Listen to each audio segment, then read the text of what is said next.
Hello and good afternoon, everybody. Welcome back to the stream. It's me, DIGI. We are in Microsoft Flight Simulator FS 2020. We are in the PMBG 777-300. We're going to be flying from Narita to Singapore Changi, and we're going to be doing it 4x speed like we did our Vancouver to Narita flight. This might become a continuation of an unofficial series that I decided to actually start up.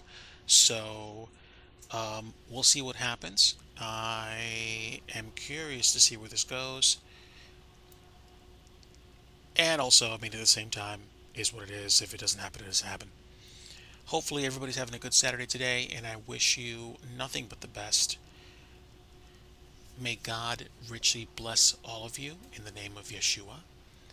I am a Christian streamer and looking forward to sharing some time with you this afternoon. My faith and my hope and my rest are in the God of the universe through his son Jesus. And I pray that if you don't know Jesus as Savior today, that you would consider getting to know God and his word, because he offers rest and newness of life and eternal salvation for everyone that chooses to believe in him and in his son. It's really simple. If you're not happy with your life, even if you are, but you just want something else and nothing's really satisfying you, it's your Heavenly Father calling you home. And he invites us all to come to know Jesus. And if you believe in your heart that God raised Jesus, who died on the cross for your sins, from the dead, and you confess that Jesus is Lord and want him as the Savior of your heart, you will be saved.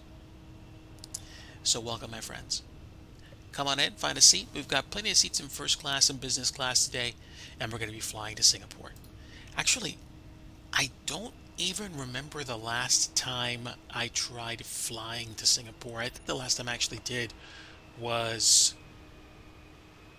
literally either in X-Plane 11 or probably FSX. So let's see what we do. So we are in the flight deck and nothing's turned on yet. So let's go downstairs. Actually, let's come up here and turn the external power on, which will let me get the battery turned on. And then we can go down to the FMC. Hmm. I I thought it should be working, but hold on. We'll get the ADRU aligning and turn on IFE and cabin utility. So now we got IFE, cabin utility, battery. We've got external power. And just so I don't forget, I'm going to turn these to auto.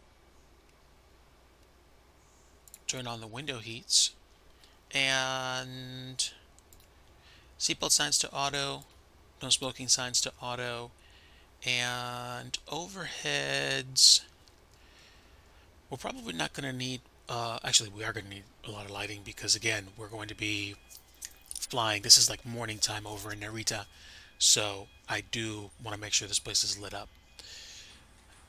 Cargo fire actually does not need to be armed, and that's why I heard a particularly persistent dinging the first few times I tried flying the plane. And I'm going to put the logo light on. This is a Digi flight after all. And we have packs on, trim air, and bleeds. And I think we're okay for upstairs for now. What I need to start doing is figuring out how everything else works. And fortunately, we do finally have our FMC running. FS actions, ground connections, we do have ground power set. The jetway is already hooked up. And the wheel chocks are set. So I need to figure out what else I need to do. Let me get the brightness up.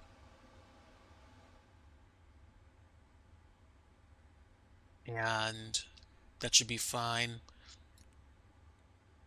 I know what to do. I'm going to go to the... Oh, wow. That got really bright. Whew. Okay. So clearly I misunderstood how the brightness actually works on those screens. But that's okay. We'll go to the EFB, requested it from SimBrief,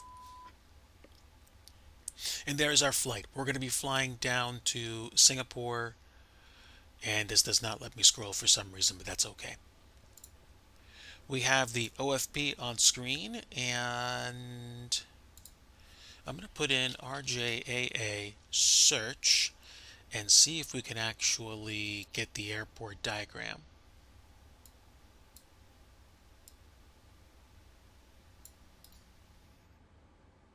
There is the airport diagram.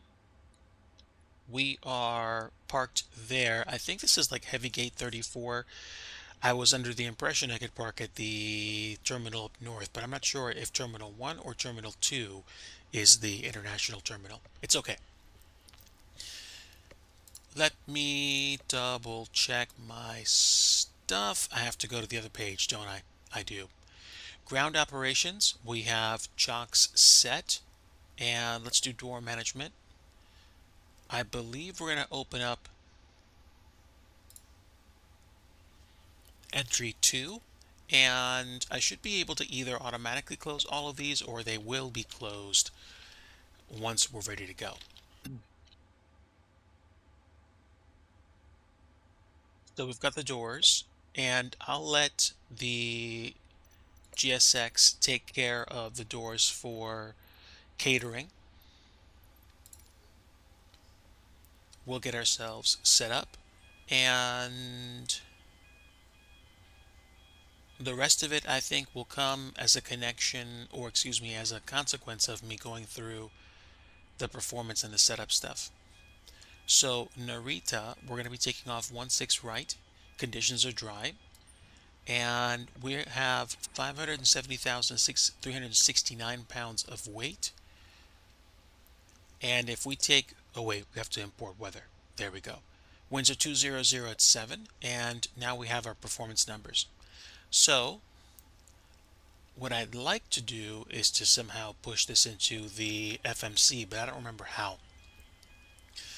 I'll just remember flaps 5, cell temp 45, and that should allow me to get the rest of the stuff set. So let's go. I'm going to put a teensy bit of flood lighting in the forward panels. These don't go up very fast, but that's okay. And what else can I do? I can... Wait, wasn't there a weight and balance section on the EFB? I thought there was.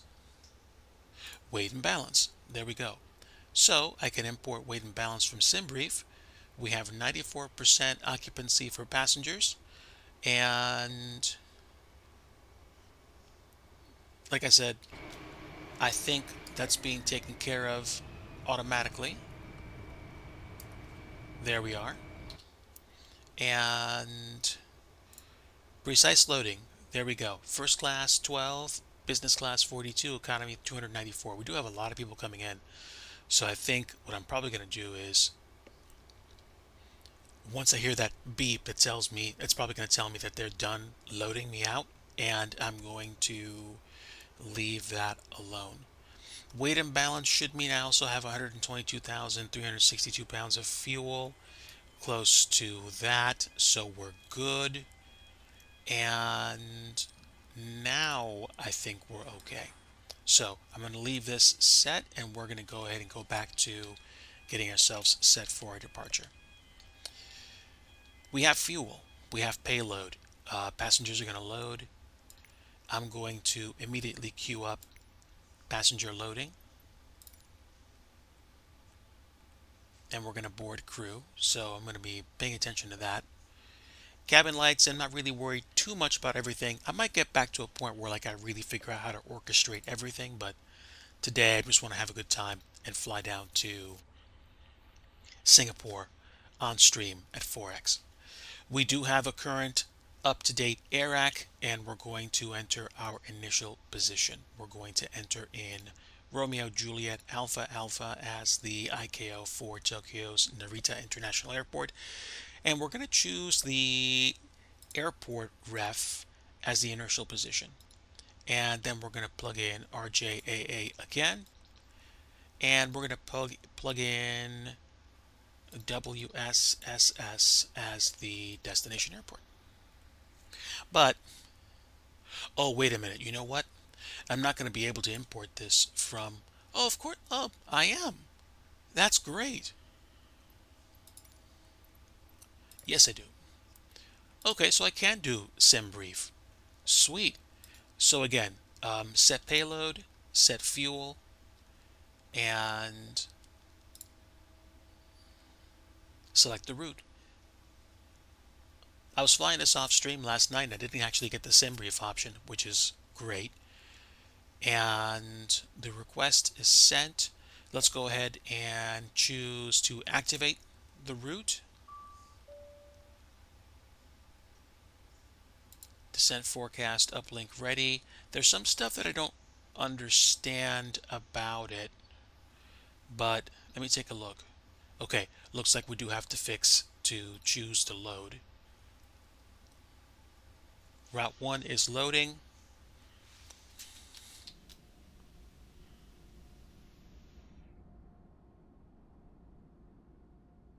Do I have to close those doors myself? I might.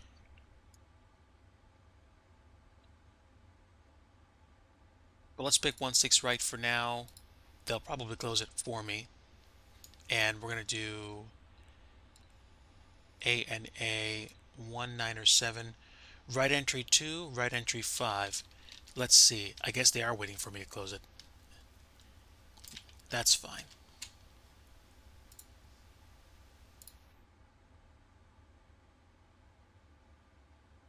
Right entry 2 and right entry 5. There we go. Okay, so we have 1-6 right. We're going to execute. We're going to do performance init.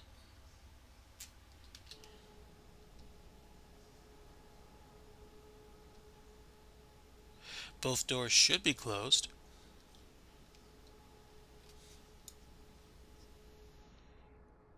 Let's see. I thought I closed that door. Oh, stand by.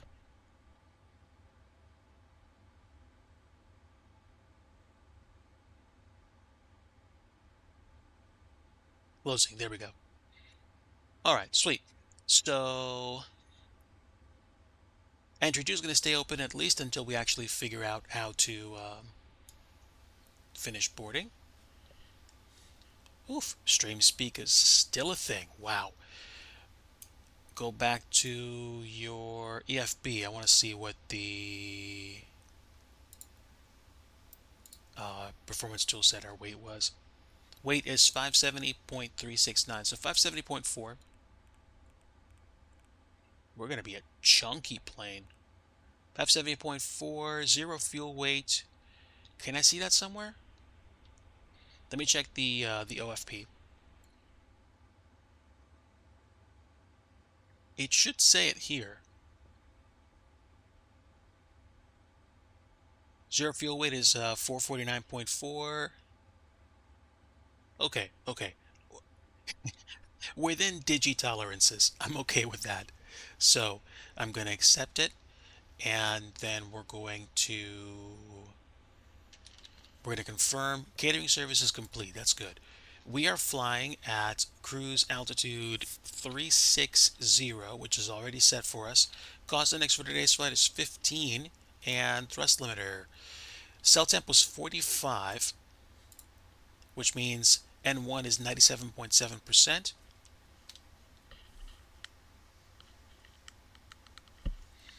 And do we have passengers boarding? I think we do.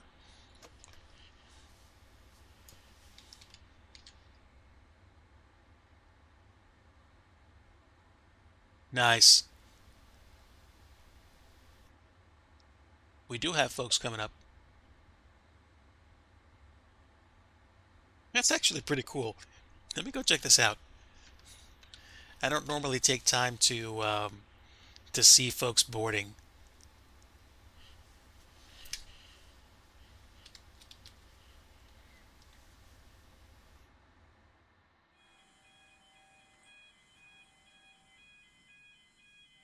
Yeah, they're getting set.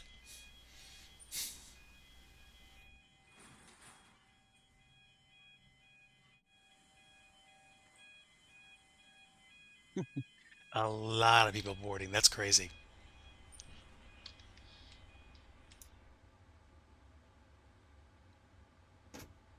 All right, so we do have our flight crew doing their duty. Let's go ahead and do ours and finish getting ourselves set. 97.7 takeoff is set. Climb 1 is armed. And flaps, I believe 5 were chosen. Flaps 5. Let's see. Yeah, flaps 5. So flaps 5. And current CG is 4.25. Let's make sure that's set.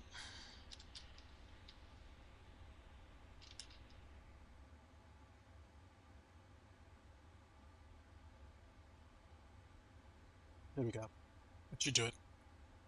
That's close. That's as close to 4 1/4 as I'm going to get. So we have 154, 161, and 169er. Let's go ahead and set our V2 speed. And now we're going to get ourselves underway. Good afternoon, Nathan's Plains. Very good to see you, my friend. Welcome aboard. What am I trying to say? If you want to join me up in the flight deck, we got a couple of jump seats. So, let's see. I'm getting myself set for today's flight, and I just set the V2 speed. I want to make sure I get my radio instruments set. 2257, my favorite squawk code. And I already have my better than the 737 jump seat. By far, my friend. Welcome. By far. I'll adjust the panel lighting as needed, and we are going to make sure we're set. We've chosen the ILS. I think we did 20 right for Changi, and now we're getting ourselves finished here. We do still have about a little under 100 passengers to board, so I'm going to wait to turn on my APU until we actually get going. I don't want to chew through too much fuel. Take off, take off weight, take off weight, take off weight. What did we say the takeoff weight was? Let me double check my sheet.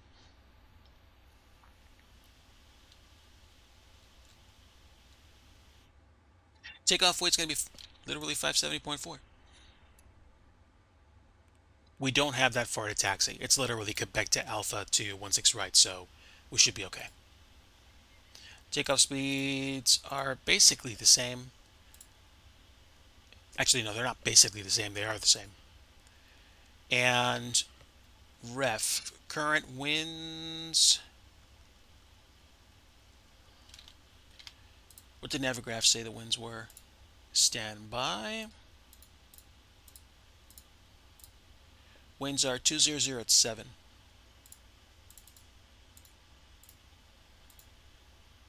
Okay, slope, conditions dry. Ref OAT is going to be 27. And I don't care about slope.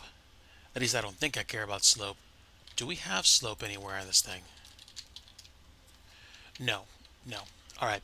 So I think that's good enough for me to confirm what these speeds should be. And we've seen these in triplicate, so I think we're going to be fine for performance. Wow. Any Metroid fans? First waypoint is Samus. But then again, we are flying out of Tokyo Narita, so that shouldn't surprise me. That's actually pretty cool. So let me cross-reference that with today's flight plan. We're going to be going on the Ulvin 2 direct to Samus, and then Bubdo, blah, blah, blah, blah, blah, blah, blah, blah, blah. And the last waypoint before we actually get into a arrival is Toman. Toman or Todam? Oh, no, stand by. I'm checking.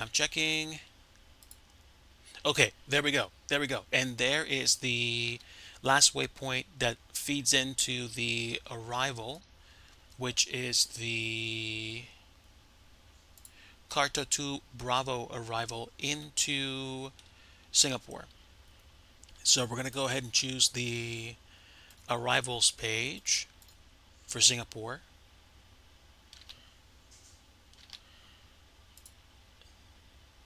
to Bravo. To Bravo, scene. Okay, and then we're going to choose ILS 20 right. IPNAC is a transition, and that should take care of us.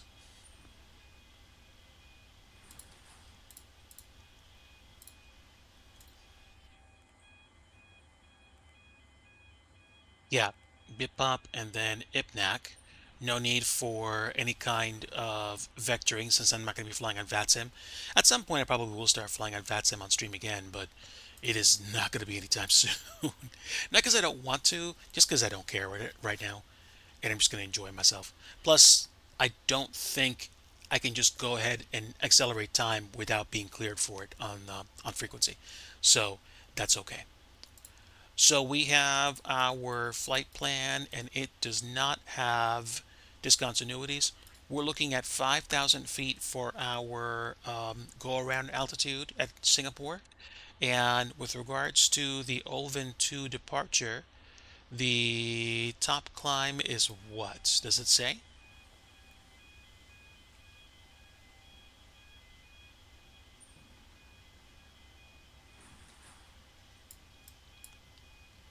I'm going to go ahead and say 14,000 since that's transition.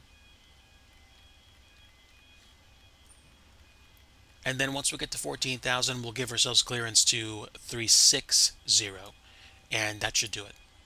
So flight directors can come on. There we are. Hit the B button because I'm lazy, and we'll hit the weather and traffic buttons. There we go, there's traffic. And units are hectopascals. We have 1008 for the QNH, and the ILS for Singapore, referring to minimums, I usually go with the highest number for getting myself set up for an approach, which is 693 feet.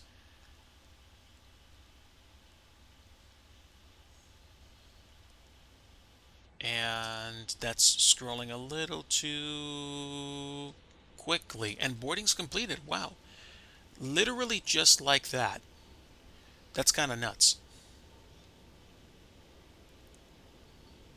There we go. 693 feet set for Barrow, and we have flight directors on. We have auto throttle armed. 14,000 set for the initial. And let's go ahead and turn on the APU, shall we? Do we have fuel all over the place? We just have it in our wing tanks, which means we can get these turned on, beacon light on, start the APU, and emergency lights armed, window heats on. We'll get the seatbelt signs to on and the stowed electronics light on. Get the light situation's already taken care of. Fuel's being taken care of. We have packs, and I think we do have to turn the packs off to get our engines started. So good enough for me.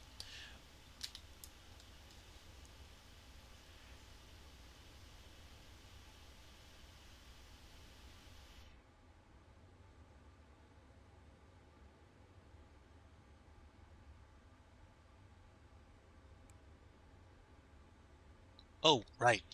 Make sure the air conditioning is set.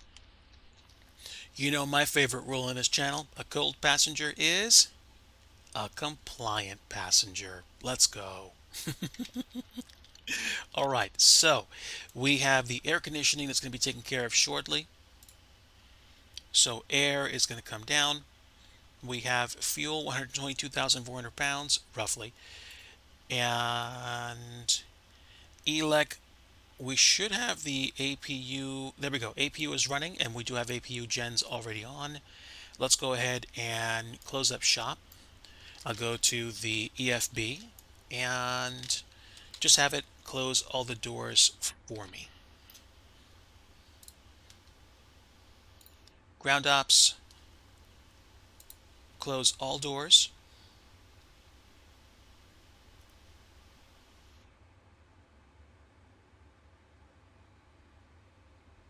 and arm all.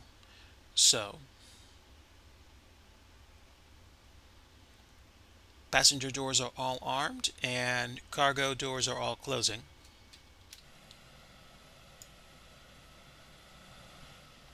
We should be good.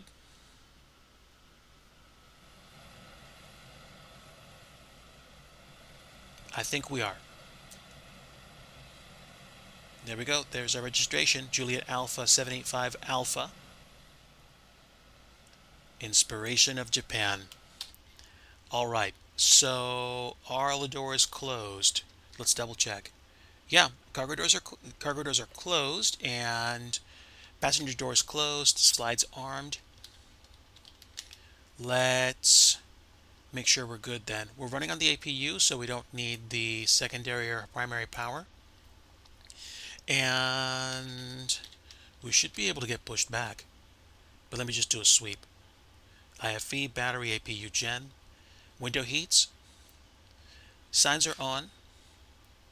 Engines norm. Nav and beacon lights are on. And let's go ahead and call up for pushback.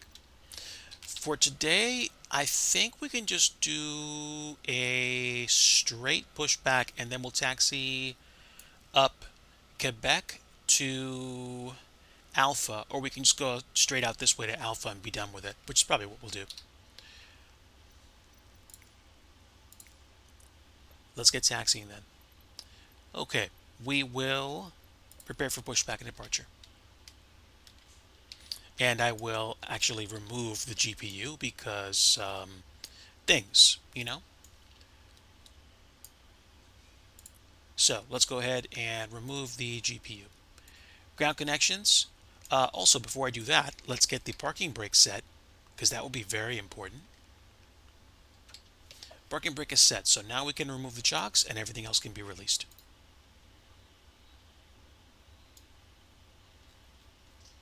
Okay, while they're getting us ready, let's get the checklist out of the way.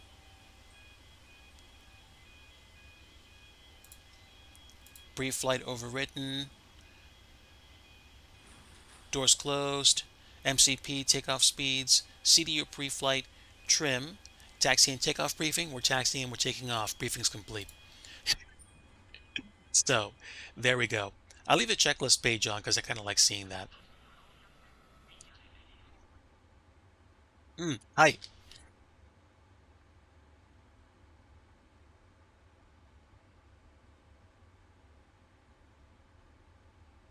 All right. So, departure heading will just make 160. Again, because lazy.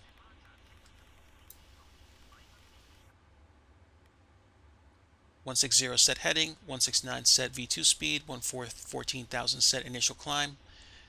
Auto throttle and flight directors armed. Doors auto, APU running, passenger signs on. I think we're okay, other than getting the RTO set.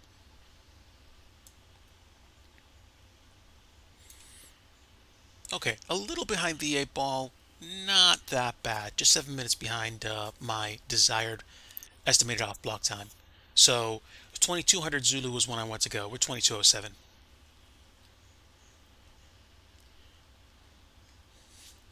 Please let me know if the volume levels are good or bad. Want to make sure everything's okay for you guys. I'm going to give it a little bit more sound. Let's see if it's too much. It's kind of quiet out here, but it's nice. We'll do a straight pushback.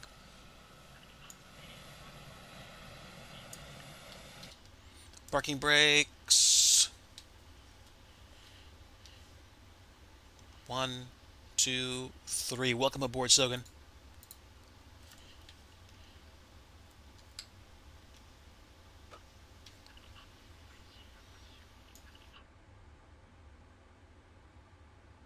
Okay, here we go. Block timer is on, and we should be good to go. Let's go ahead and turn off our packs and get set for our flight. Welcome aboard, Slogan. Very happy to have you aboard.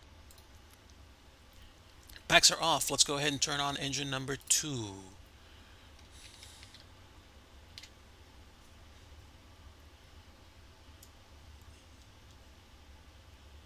Engine knee.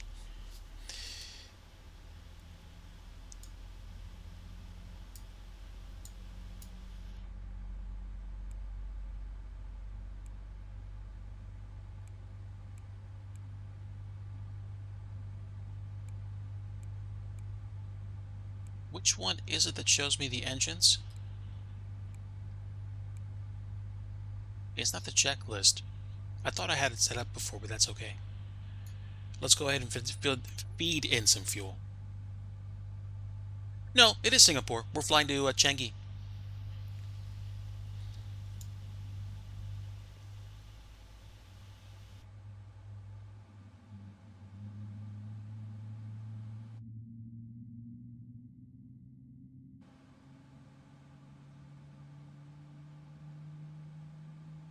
One, two, three, four, and here we go.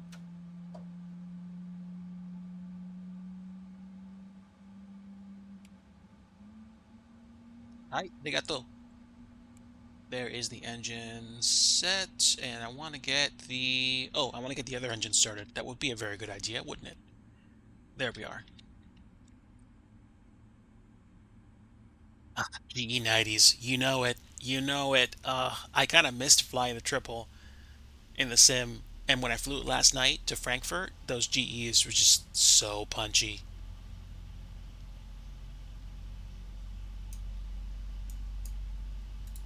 Let's get the fuel in there for that engine start goodness.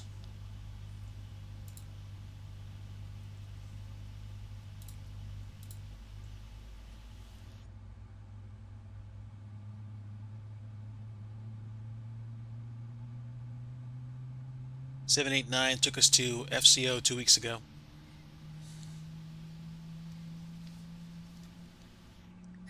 GE gang. All right, let's get flaps 1 and flaps 5. And confirm 4 1/4 for trim. Trim is set. Yeah, we got rollback, so we should be good for pushback to complete. Engines are good.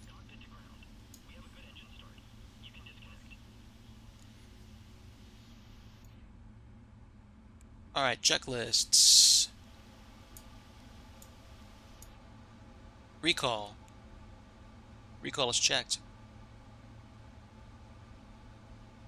Flight controls. Full left. Full right. Full forward. Full back. Full left rudder. Full right rudder. Full speed brake complement. Retract. And we'll just leave the spoilers armed in case we have an issue.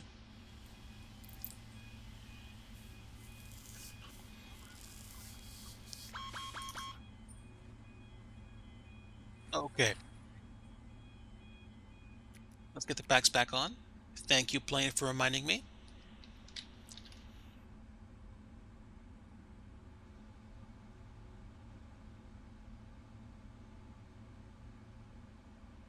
Let's see. Where are my friends? I think they're coming out from the nose. There we go.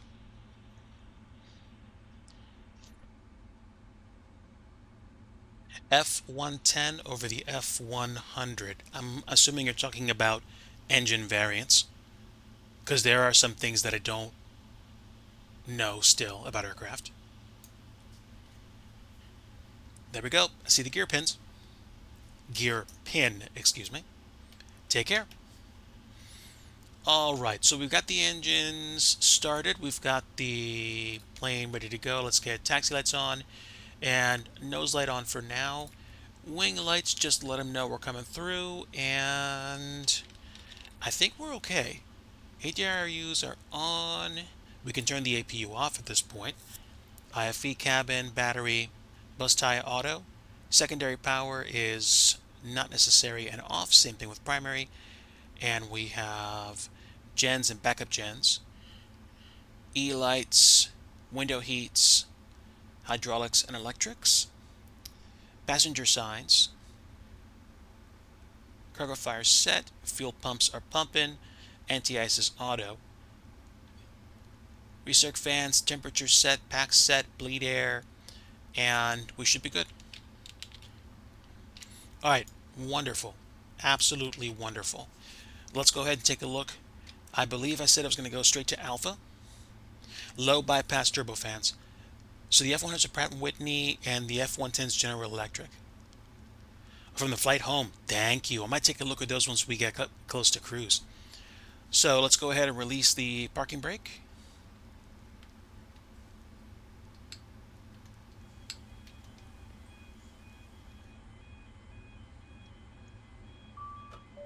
There we are. And I think the cabin is ready for departure. APU cool down is underway. And let's go ahead and make sure we are set. TARA is set. And checklist. Flight controls checked. Ground equipment is definitely clear. So we're good. Flaps are set to 5. Let's get on over to the runway.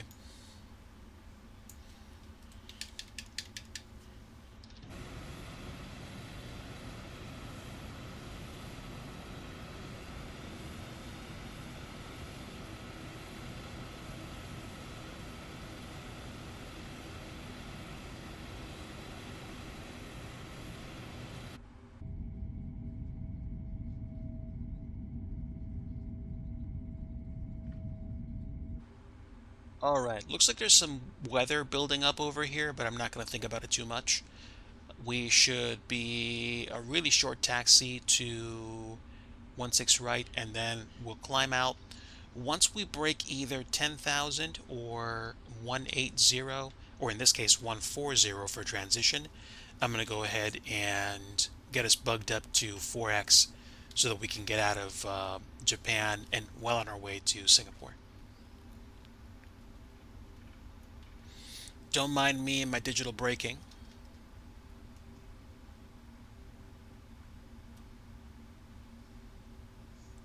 "11 knots is fine. We do have 1 or 2 aircraft on final. Looks like 2, actually.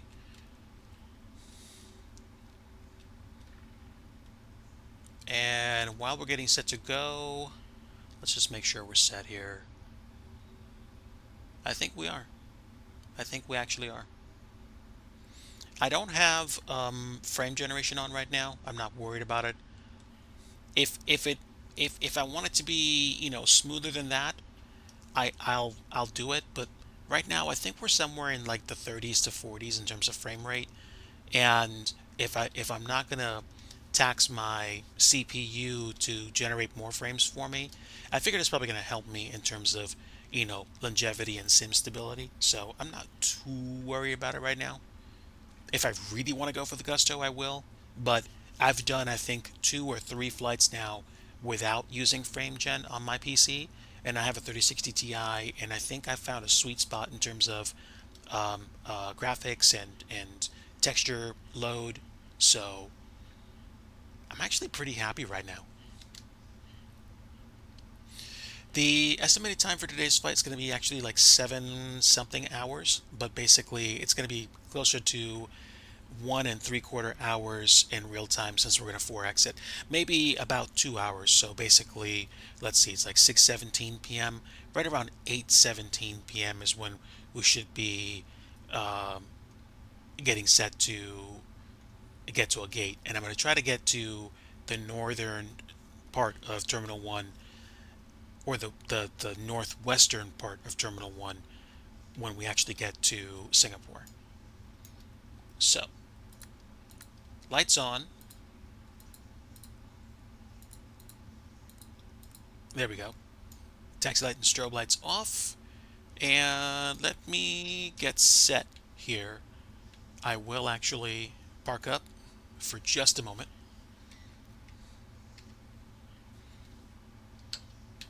Parking brakes are on. And let me just check real fast to see if anybody's actually coming in. I don't think they are, unless I missed it.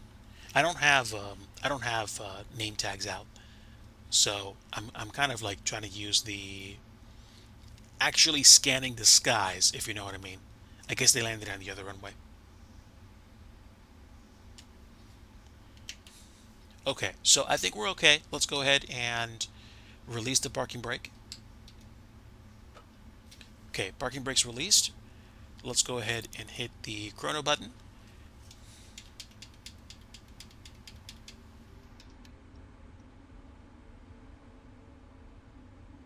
Oh, you know what? Hold on.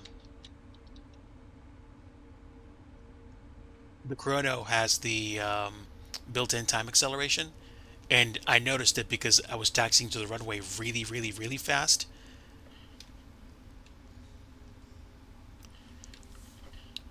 Hello, welcome aboard.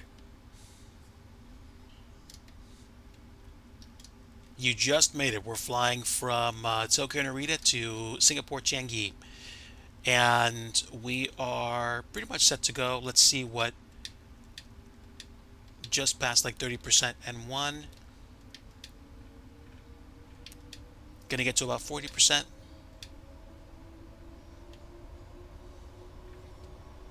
We're about 44% and stable. Let's go Toga.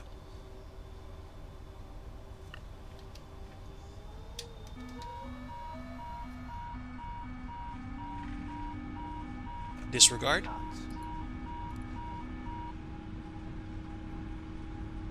There we go.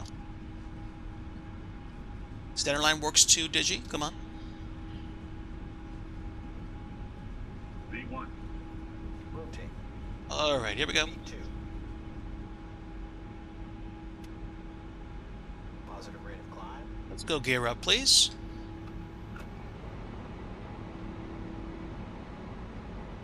Laps 1.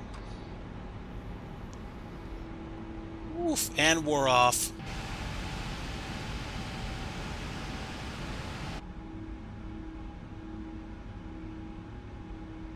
Ooh, listen to those GEs. Let's go flaps up. Shooting for clean speed. 1500. Give me autopilot.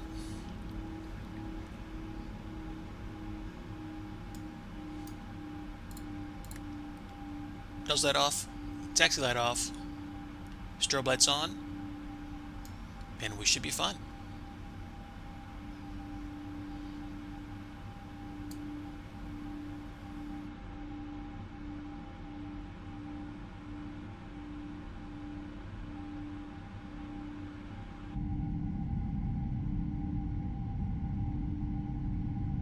Gonna clear these clouds.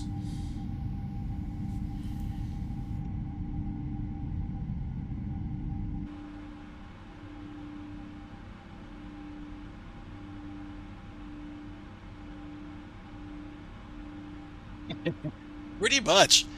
Like, I think this is kind of like a running joke in the flight sim community that flight sim streams are basically just talk shows with wings. Pretty much. So you spend a lot of time on the ground, you prepare a flight plan, you get everything set, you taxi to the runway, you take off, you get to like cruise, you park yourself at cruise for like 45 minutes, hour and a half, 2, 3, 4 hours, and you talk, and then you descend and you land. The takeoff's the fun part, the landing's the great part, and everything in between is pretty much at the discretion of the streamer. Just chatting with 45 minutes of pushing buttons first. There you go.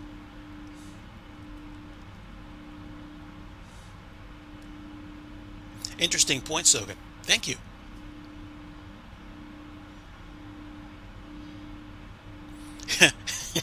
If this was X-Plane 11 and I was flying the Flight Factor 757, I'd be like second guessing myself up and down because that plane will slap you on the wrist if you do something wrong, which is pretty much what real life flying I think is all about. Like getting it right and then double checking it and making sure it's right. It's kind of like Nathan's, gear down checks. Instead of a gums check, it's like gear down check. Is the gear down? Check. Really, is the gear down? Check. Are you absolutely sure the gear is down? check, which I find fantastic. All right, 10,000 feet.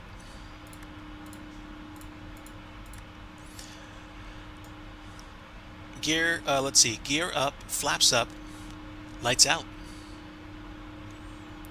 And we have, let's see, anybody in front of us? Anybody around us? No one in front of my immediate flight plan. Gear down, undercarriage down, make sure the gear is down. Please verify the gear's down. Surely the gear must be down. That's like gumps instead of just gumps. Or gumps, where G is gear.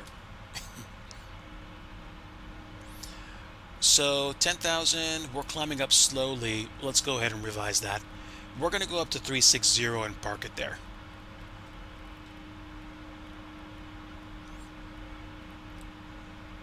There we go. 360 is set, and we are going to go ahead and push the standard button ahead of time because I'm lazy. We know that. And two, because I'm going to go ahead and hit the speed boost. So, standard now, and then R, speed once, and 4x. And you know it's 4x because you went to red on the clock. I use a Thrustmaster T16000 joystick and throttle quadrant, but on days like today when I just don't care, I just use a gamepad. And I like to fly with a gamepad sometimes when I just want to experience the sim without setting up a bunch of stuff on my desk, even if it's only, a joystick and a throttle quadrant. And I'm trying my best to get really good at landing flare and stuff with the gamepad, because if I can do a really good flare with the gamepad, that means with a much larger range of motion, I won't. I'll probably be even more careful, is the phrase. So let's see. What did I want to go upstairs for? Passenger signs.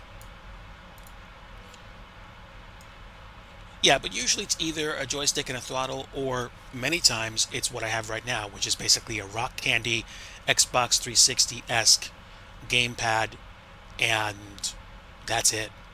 And to me, it's like it's like junk food, um, or like in the Blue Yonder would say, you know, if you're flying an airliner, you just have to finagle the taxi rollout and the landing and the taxi to gate. Otherwise, you're good. All right, let's clean up the checklists. Let's see, anti-ice, we did that, all that, all that, all that. And after takeoff, up. Okay, great. So I can put the checklist page away and put this back. Wonderful. Oh man, I really do like flying the triple. This is such a beautiful, nice plane. Potent plane too. Doesn't the 777 have like the most static thrust?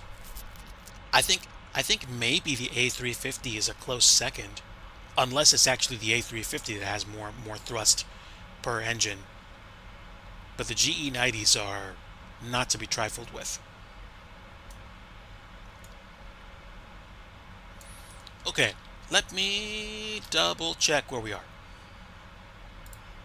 Let's go follow own ship on Navigraph.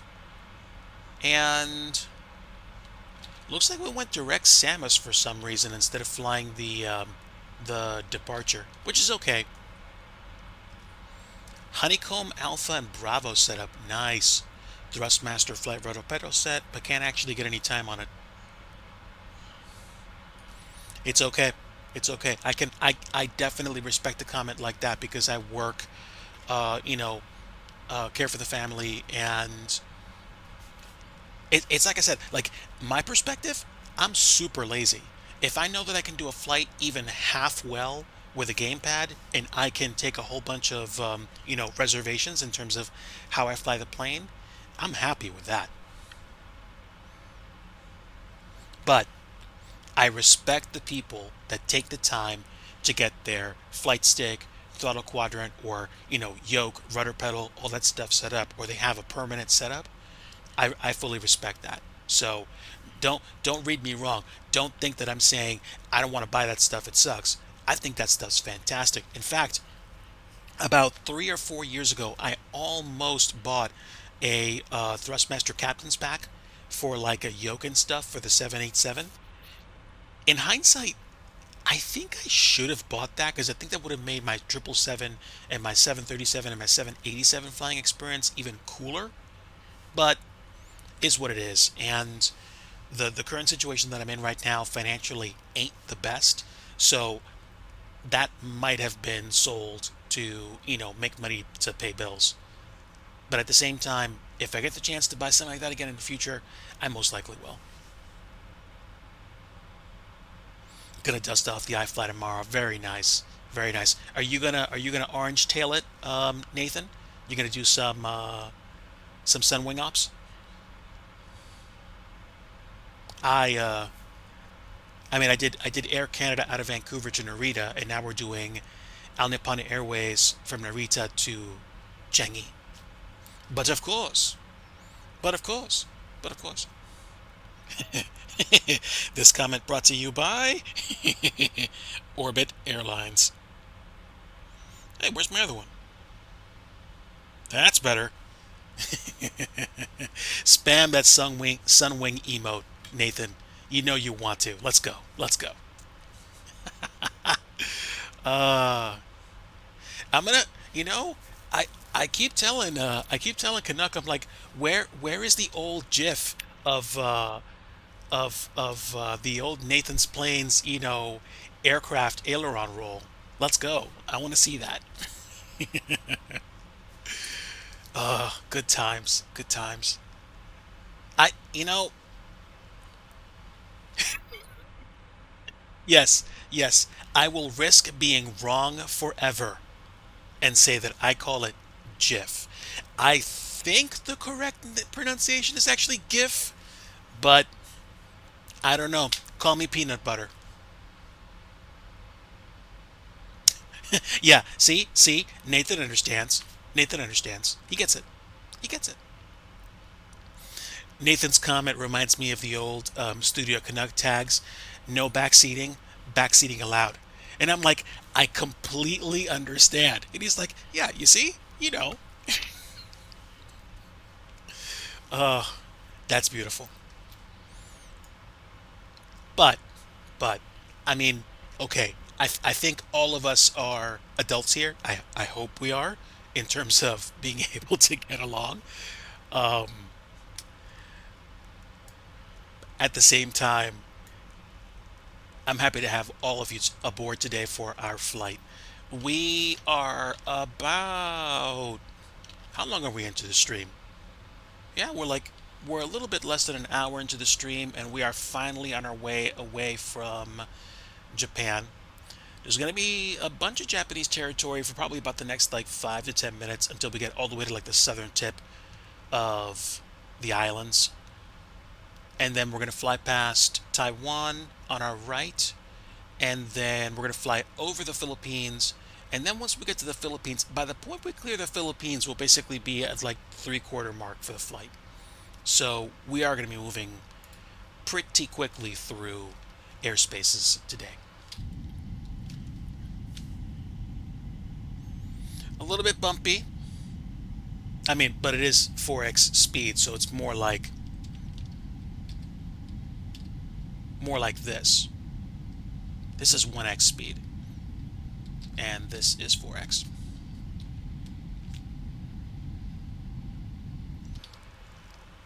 Um, you could go to Volanta and view it, but I don't have a Volanta account, so I do apologize for that. Maybe, maybe I actually will do that. Believe it or not, I was kind of like one of the old school people that decided to get Sim Toolkit Pro for things like, landing rate predictions and flight planning and a log of the flights that you did. And this was back in like 2020, 2021.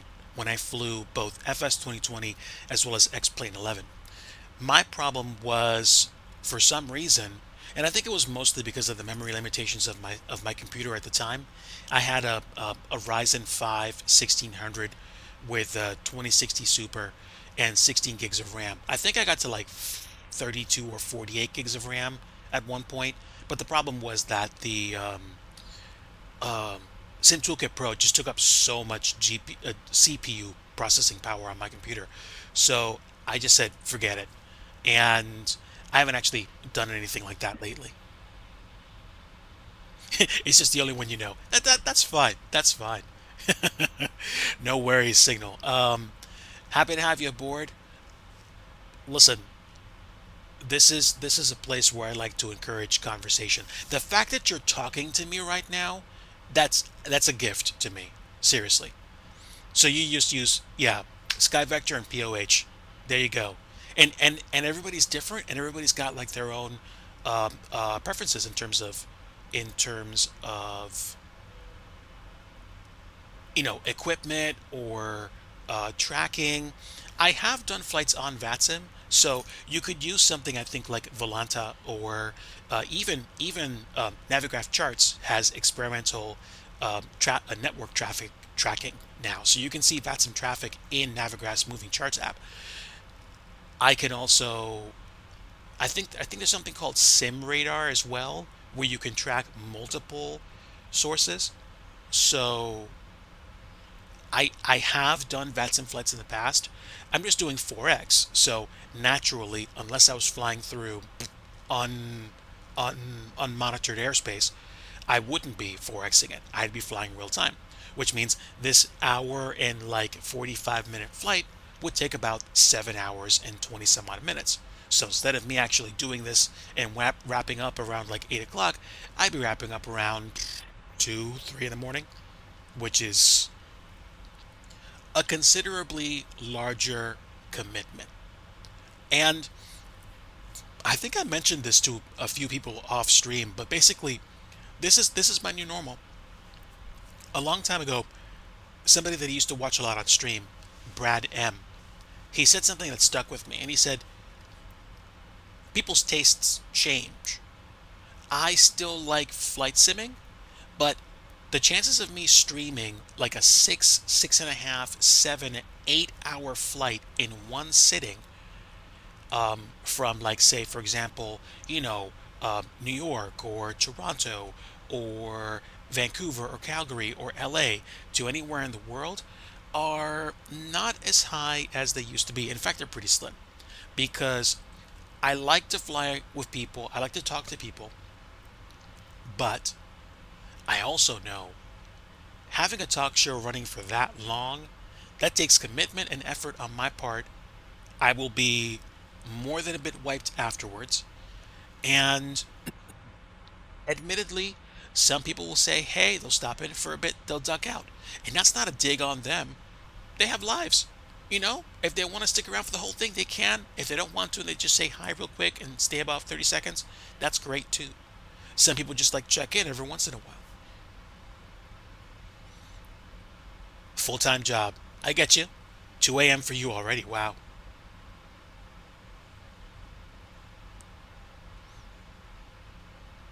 Yeah, yeah, and I'm a big fan of the CRJ. Um, so like Sogan says, 3 hours is right about like my limit. Like 3 hours 15, 3 hours 25. Like the overrun is okay once I'm on the ground taxiing to the terminal. It's like, whew, we made it. Hey, yay! And then like basically talk, blah blah blah blah blah. See people deboard. That's it. Actually, the number of times I've actually waited with my plane to actually have all the passengers disembark, all the crew disembark, and the pilots disembark through GSX is actually rare. I'm content to see the passengers start to deboard and the luggage come out of the plane, and then I usually go back to the main menu and quit.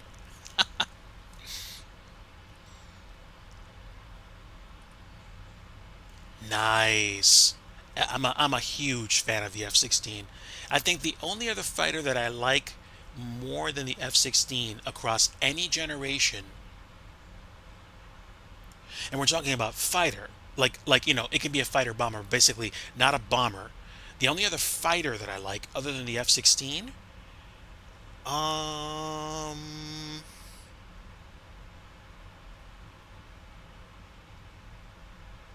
in use by anybody,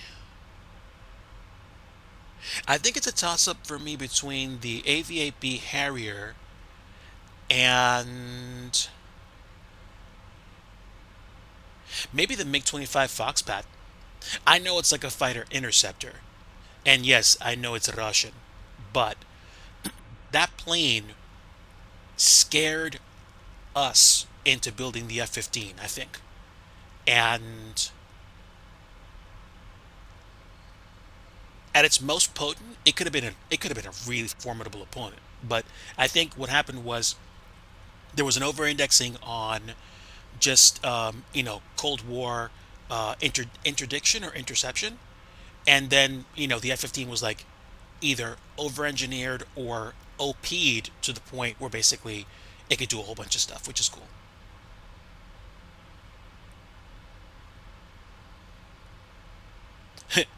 Living the dream dive bar. Shut down, checks and bail. Nice. Um, I am streaming from the Mid Atlantic. I grew up outside the area, but I spent a lot of time in New York City. And I've been there, I've been to Boston, I've been to Philly. Um, I live in that time zone, I live in that section. So when you talk about things like places like New York, Connecticut, Pennsylvania, Maryland, those are all places I've set foot on. So that's where I live. Yeah, I regret not have. Well, no, excuse me. I take that back. I do not regret. I lament not having been able to see some of my friends at the recent FS Expo in Providence, Rhode Island this summer. But I'm hoping to go to the one in Minneapolis. Um, Whether I will depends on a few factors.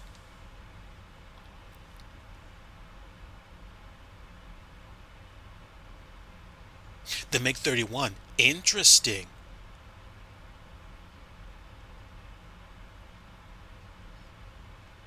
With all the tech tree skill points, nice. Yeah, yeah. Yeah. Both Sogan and Nathan understood the assignment. The plane itself was it it was just like this wake up call that produced this incredibly OP response from um, American military interests. So basically, the F-15 just kind of like I think, and it was a part of some of the conflicts between its introduction and retirement, including I think the Gulf War, where they did air superiority duties. And once we had control of the skies, that was it. That was it.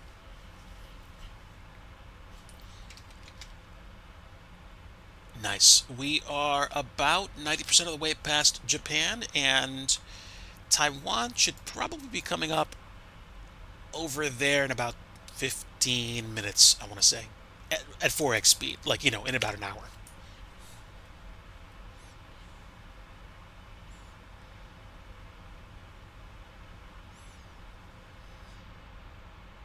No combat losses and landed without a wing twice.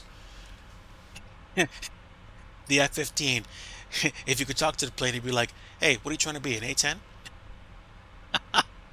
Uh, you know I like me some A-10. That thing is basically a mobile weapons platform with wings. I am such a fan of the A-10. It's ridiculous. Um, I like it. I I'm kind of impressed by the fact that it's like what 70 years old, something like that.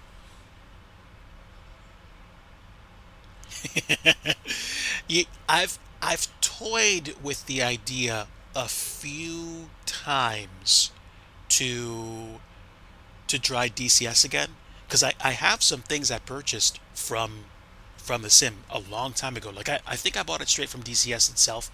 I bought like an F-15 and I bought a an A-10. But my problem is like timing and commitment. Now, if I played other side of the table advocate, I'd be like, Digi, get off your high horse, quit complaining, quit belly aching, just learn the systems and go fly the plane and do some combat missions. Because that sim is high tech, like high tech, high tech, high tech, like ridiculously high tech. But somewhere between 2016 and now, my desire to do a lot of military combat sims went out the window. But if you would have seen me during my school years, you would have been like, this kid's going into the military. But yeah, I think once I got my hands around like Flight Sim 98, Flight Sim 2004, FSX, and MSFS, I just said, this is this makes me happy. And I also like to build airports for MSFS as well. So once I get more time to do that, that's another time commitment as well. The CRJ is built for ground attack. Oh my. Wow.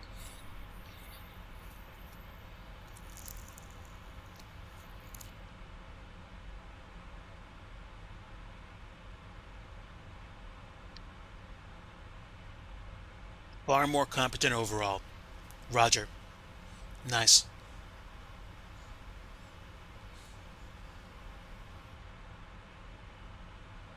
You know what plane I used to like for a long time? Yeah, MiG 25. One of the planes that kind of fascinated me for a while was if we're still talking about fighters, the Eurofighter, the EF 2000 or something like that. But quick segue from fighter planes. Some of my favorite planes of all time are um, bombers. The B-1B Lancer, the F-111 Aardvark, the Tornado.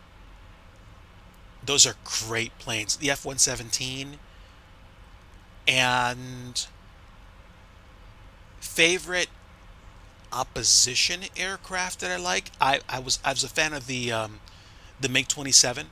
I think it was a MiG 23 and MiG 27 that were variable wing geometry, like the F 14. But but the B 1B and the F 111, I like.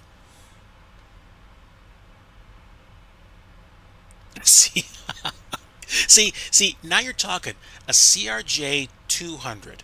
I liked the 700, but the 200 was basically what got me into the that whole line of aircraft because the design looked really cool, and I flew those in. I think I flew them in like FS 98 and FS 2004 a lot.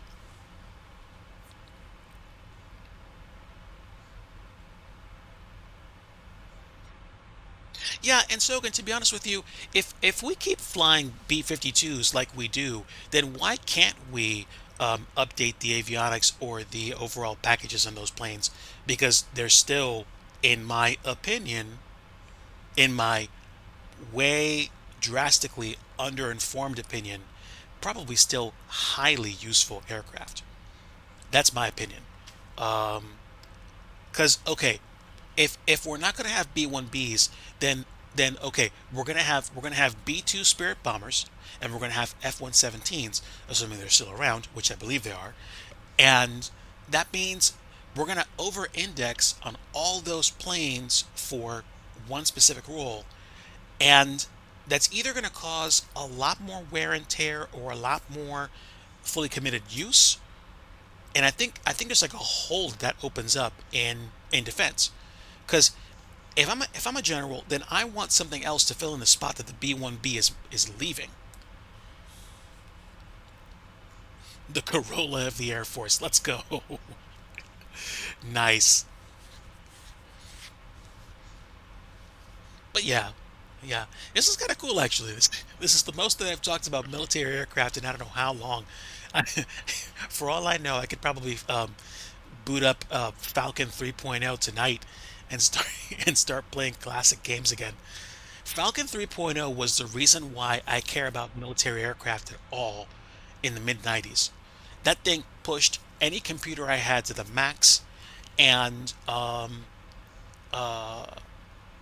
actually tried to learn about things like beyond range, beyond visual range engagements, how to actually dodge a missile, um, like the some of the things like some air forces like the IDF, the Israeli Air Defense Force, do with regards to um, not survivability, but basically dogfighting. That stuff.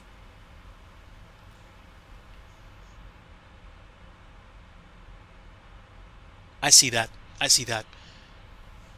Well, yeah. I mean, take a note from real life. If I drive a car long enough and I don't maintain it, it's going to start falling to pieces. So I can see how the lack of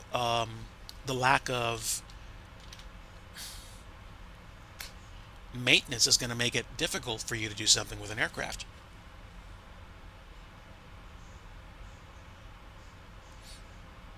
Yeah, yeah. But but if whoa, wow, I peaked. I'm sorry. If Lufthansa can actually keep the 747 flying pretty much all by themselves with their own crews, their own parts, their own repair facilities, then what's our excuse to continue the commitment to the B1B without making a new aircraft that isn't variable wing geometry? Like, it's like the $1 million man. Like, we can rebuild it. We have the technology. You don't have to change the way the plane looks. You just have to keep making parts for it and keep maintaining it. But making parts and maintaining it costs money. And that's, I don't know. I guess it's a thing. It is what it is. You're right. You're right. So, like, what I understand about deployments and, military presence is just a bowl of soup. So, it's fine. It's fine. Okay, we're like 99% away from Japan, and if I could zoom all the way out to the horizon, somewhere way out there is Taiwan.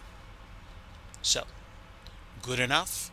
Right now it is 0009er Zulu, and we are basically at like 8:09 a.m. Think, I think. Yeah, yeah, that makes sense.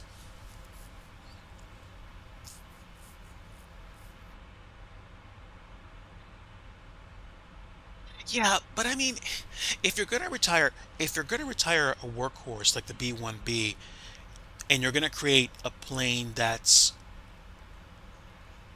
technologically superior to some of the bombers that exist right now, does that mean that the B2 Spirit is not going to become the bomber workhorse? I guess that's what it means. Strange, strange but true. Strange but true indeed. But that's neither here nor there, and it's not something that I am equipped to debate at the moment.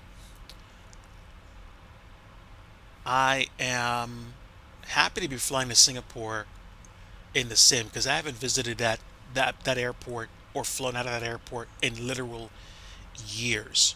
And I think there was a bespoke airport created for it with the 40th anniversary release, but I don't know.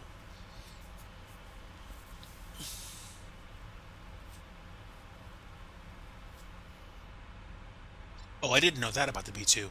Wow. But I guess that makes sense with the price tag being as expensive as I think it is. So it's not going to be a workhorse with low numbers, which again confuses me, but that's okay. I mean, you're talking to somebody, or you're hearing somebody who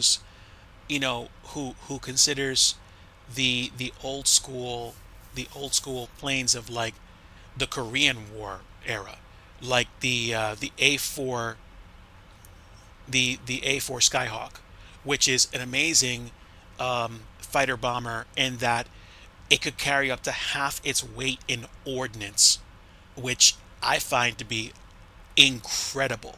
It wasn't a very heavy plane to begin with, but you think about that. Sit on that fact, could carry up to half its weight in ordnance. And that's just like this really, really nasty wasp of a fighter bomber.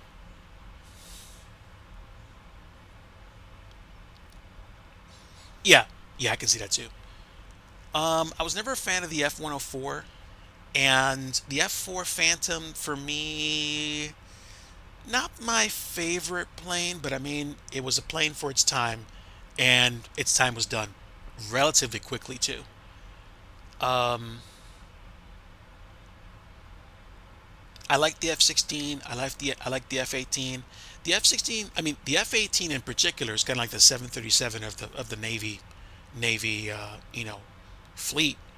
They just about used that thing until they basically drove it into the ground, and now I think it's been replaced by I think it's been replaced by F-22s and F-35s. I think, unless I'm wrong. It's okay.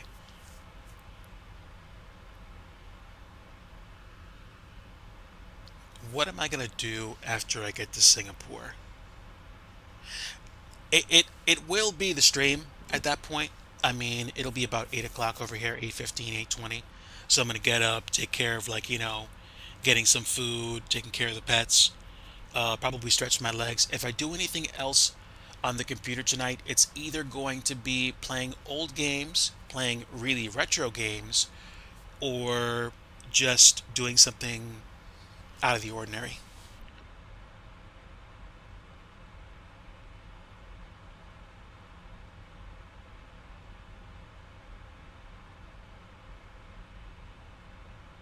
The Phantom, honestly though, the Phantom's wing geometry was some of the coolest that I've seen. Like, you don't see too many planes.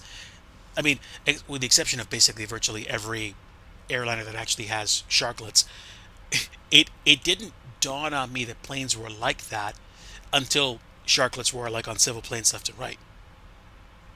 What old games will I play? Depends. I have some games from consoles like the Nintendo, the Genesis, the SNES. I also like to play old games from DOS. I was a particular fan of adventure games growing up, like the Space Quest series. I played Indiana Jones and the Last Crusade. I played a lot of racing games on DOS, including the Need for Speed, the first two or three. And I also liked, what else did I like that I keep coming back to? Ultima Underworld 2. But in terms of console games, the Nintendo was just this treasure trove of games that companies made. There were so many companies that released games for it because DOS, the old PC disk operating system, the old DOS games in like the late 80s to mid 90s, they were lower graphics than like say the Commodore Amiga, but a lot of companies got their chops on the old PCs. Your Packard Bells, your HPs, your Compacts. You could play games like Alley Cat, games like Wing Commander, games like King's Quest. There we go. There we go. Ooh,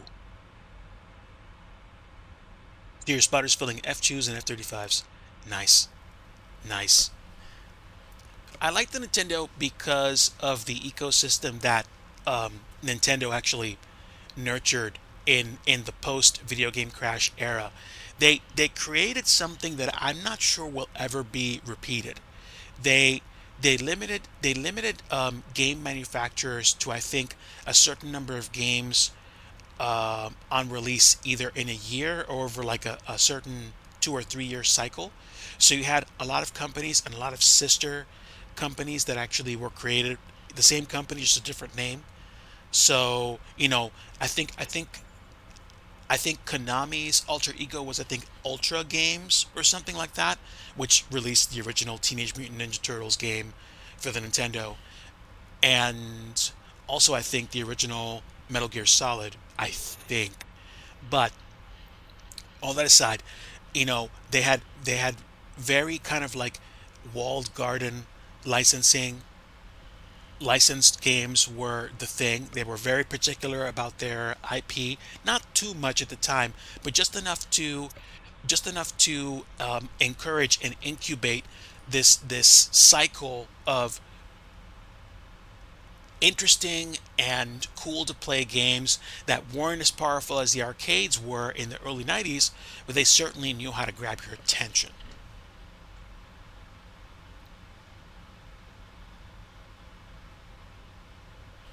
And I think, Sogan, to be completely honest with you, I think it's long overdue. Long overdue. I walked away from console gaming in like the early nils when the Xbox 360 and the PS3 were really starting to get warmed up, because I just saw the same games being released, and then Microsoft shut down the Xbox Live Arcade, and I'm like, why? That was such an incubator of creativity. I was starting to get into programming the Xbox 360, and I mean, don't mind my being lazy, but at the same time, that could have been such a treasure trove of gameplay.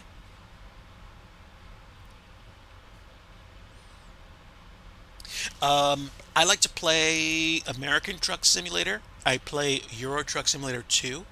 When I don't play either one of those, I will usually play a few games on the goodoldgames.com or GOG Galaxy app.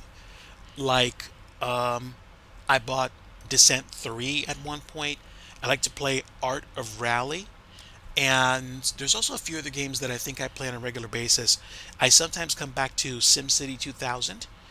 And when I'm not playing anything else, I might actually play one of the old LucasArts games, like Dark Forces. Otherwise, that's usually what I'm going to bounce between. And of course, the old console games. Um, I put some of them on the 3DS so I can play them wherever I go. And I usually play games I can pick up and put down really quickly.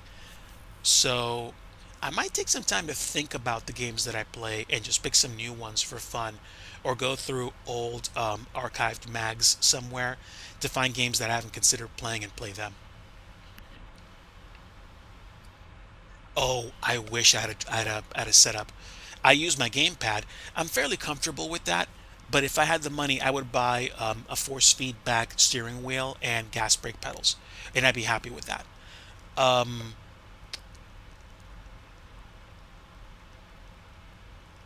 Sometimes you can even have fun playing with a keyboard, but at least with a gamepad, if you're patient enough, you can maneuver the steering wheel with the Joy-Con without issue. Sometimes it gets difficult to control it during certain maneuvers, but again, it's for me it's a patience issue. And if I just chill and take my time and just do runs with it really smoothly, trucking is such a chill thing for me, especially after a day of working, as a software developer. It's nice to just kind of tune out for a moment. It's really cool. I like it.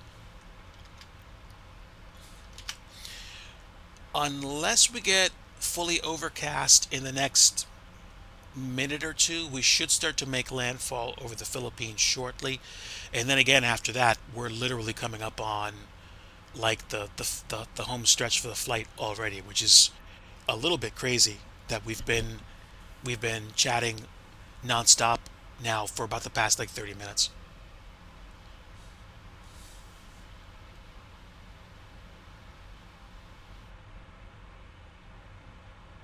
That's interesting. Thanks for the insight. I I was almost gonna buy a force feedback, like a Logitech force feedback steering wheel and gas brake pedals this year, but I ran out of I decided not to, and then I ran out of money. I think if I would have probably spent a lot more time trucking than I do now. But that's a story in and of itself. In Euro Truck Sim 2, you can drive through Europe, or you can actually get mods to go to other places like maybe Mexico, or like Africa or something. I downloaded a map mod to drive in Japan, and I went all in on that for about a month, and I had such a great time. I still revisit that on top of playing with American Truck Sim, but Yeah, I mean, if something doesn't work, then it's just not going to work, and I don't blame you for returning it. It stuff has to make sense. Stuff has to work the way it should in order for the experience to work out well for you or anybody else. So yeah, believe me when I say I totally respect you for that. It's okay. Are we over the Philippines yet? No, no, we still got about like maybe in a minute or two more.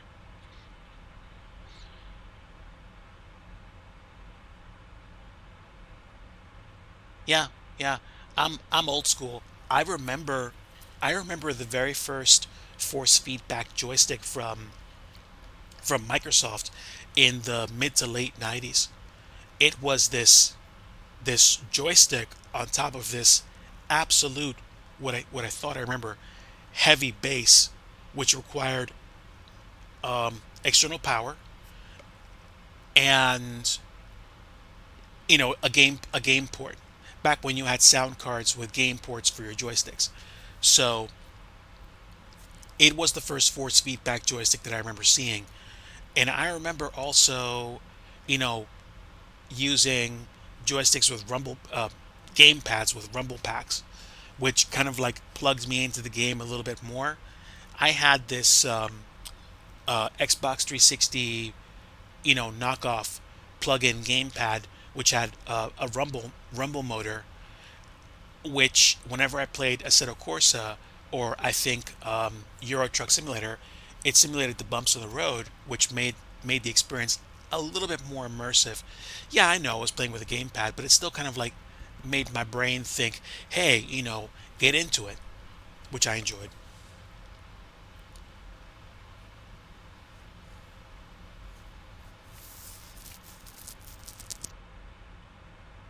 And what's interesting about your comment is I remember when Thrustmaster made a steering wheel and gas brake pedals when they weren't force feedback, back in like the very late 90s, early 2000s. The steering wheel and the pedals, the selling point was the fact that they were super heavy.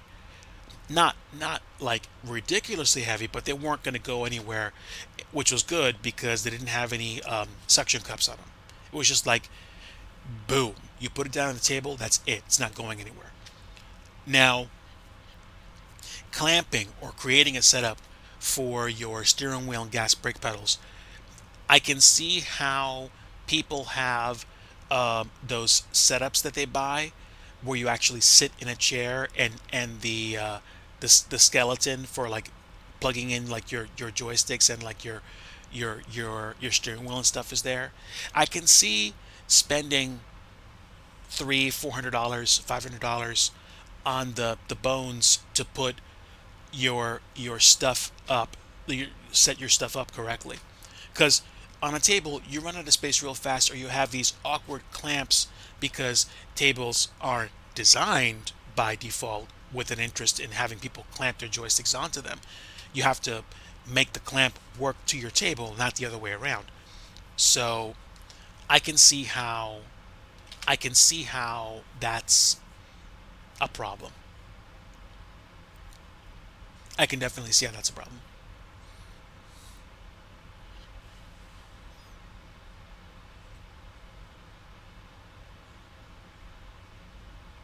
I can see that. I can see that. Not everybody has the ability to afford everything all the time forever. And I would rather have a very predictable and enjoyable experience with lower end hardware, quirks and all, than have to spend myself really badly for premium hardware that basically just says, hey, you're not going to have any problems with this, but your wallet's going to be like, ow, dude, that hurt. It's my opinion, and everybody's welcome to theirs.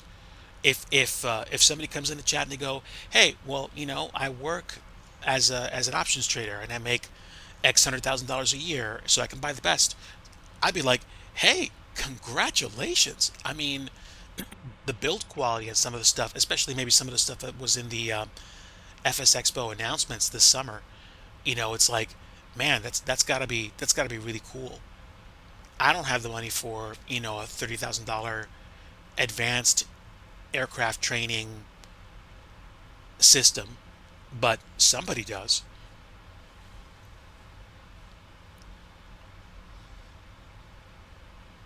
Yeah, and I think the Thrustmaster Viper gear is one excellent use case. If I understand the Thrustmaster stuff is like really premium, where it's like it's high quality and it lasts you a long time. That's the point of buying expensive stuff. Expensive stuff is supposed to last you for a long time. It's supposed to be thoroughly well thought through. It's supposed to work really well. It's not supposed to be less than satisfactory. It's not supposed to give you significant trouble. Or at least if it does, it should have excellent support. Excellent customer support is what I'm trying to say. It should. So I get it. Or at least the point I'm trying to say is if you have the money and you have the ability and you sink money into a premium product, then, number one, happy for you. Number two, that product should be really enjoyable to use and should last you a good long time.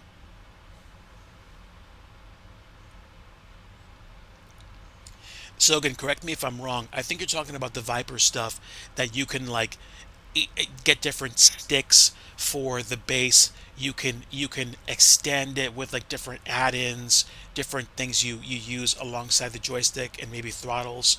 I think it's supposed to be a really modular approach to gaming. I think. And I think other companies are actually doing that now too.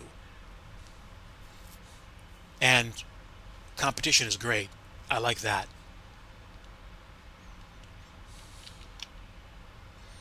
Okay. So, I'm not going to be able to see much because it looks like it's going to get really cloudy, really hazy. So we're not going to see much of the Philippines, if any. They must be going through their wet season right now.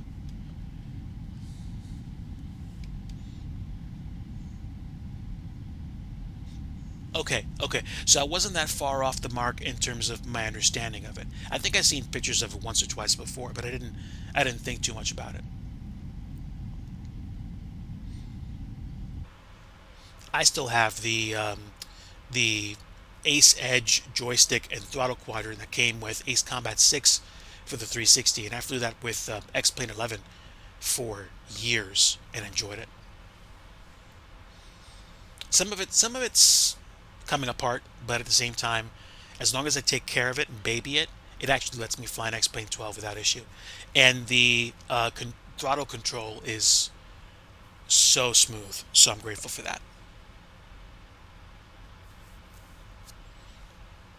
Now, if I had money and I wanted to double down, triple down on physical components, I'd probably buy a bunch of Wind Wing stuff and have a full, like, flight deck for flying the A320 because honestly, on a good day, I'm sorry, on a good month, if I'm really chill and I just want to fly a plane, the A320 or the A319 is probably going to be it. But I mean, I hopped on the 737 bandwagon with the PMDG 736, and I enjoyed that for a good long time. Let me set my go around altitude right now.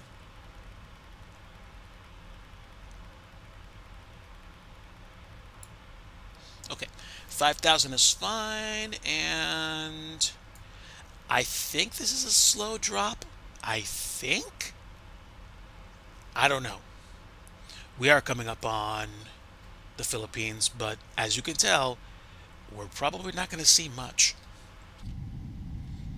Yeah, not even at the passenger view.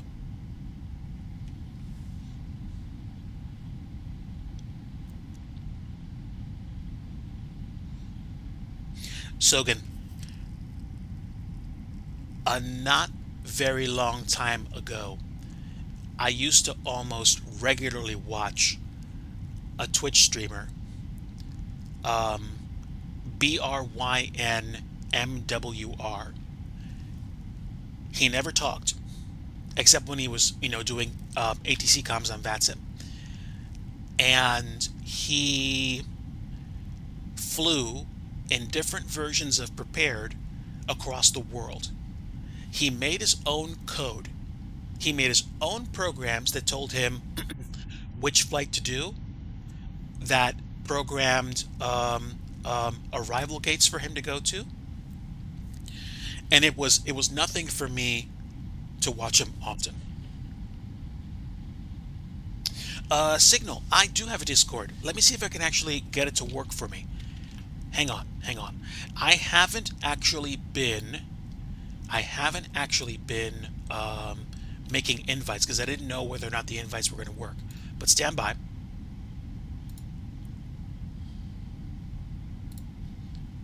Huh? It still says Sydney. Okay, hang on. Let me see. Does this work? Okay, there is the actual Discord invite. It's amazing. I can actually start posting Discord invites on stream again. I wasn't able to do this for months. Feel free to join there. I'll welcome you. Make sure that you thumbs up the rules page to agree to the rules. That's where I talk about life. That's where I talk about some of the senior development projects that I do. We can promote our stuff, and it's a small, long-running community that I think I've had for about the past 3.5 to 4 years. So, oh look, they're the Philippines now. Um, I've had it running for a while, and welcome aboard if you do decide to join. Even if I don't stream, I try sometimes to post.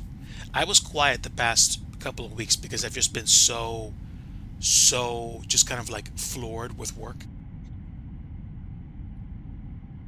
Development projects. Yes, scenery. I do airport development when I like for fun in FS 2020, and also I did one for FS 2024.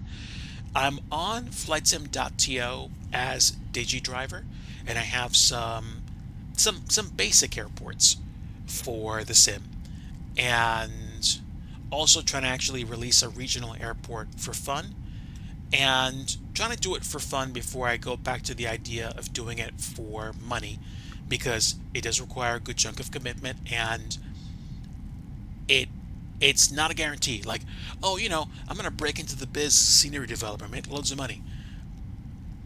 It depends, right? Like you making a lot of money is probably going to depend on whether or not you make popular airports and a lot of people buy them. So there are a lot of factors involved. You'll catch us nerding out about 3D modeling. Yes, sir. Absolutely. And for the uninitiated or those that aren't in the Discord yet, Sogan and I had this back and forth conversation about things like geographic information services, or basically, oh no, open street map modeling of cities, and tying that into other rendering methods to create more realistic locales for the sim without thinking too hard about what to render. Almost like a really fast way to create scenery. Like back in like the 2020, 2021, 2022 era, people were talking about doing Google photogrammetry rips to create scenery. So I think the point where OpenStreetMap or OSM scenery is at now is probably even better. Fantastic. Have a great one. Rest well, and God bless you. Okay, let me just check something. Stand by.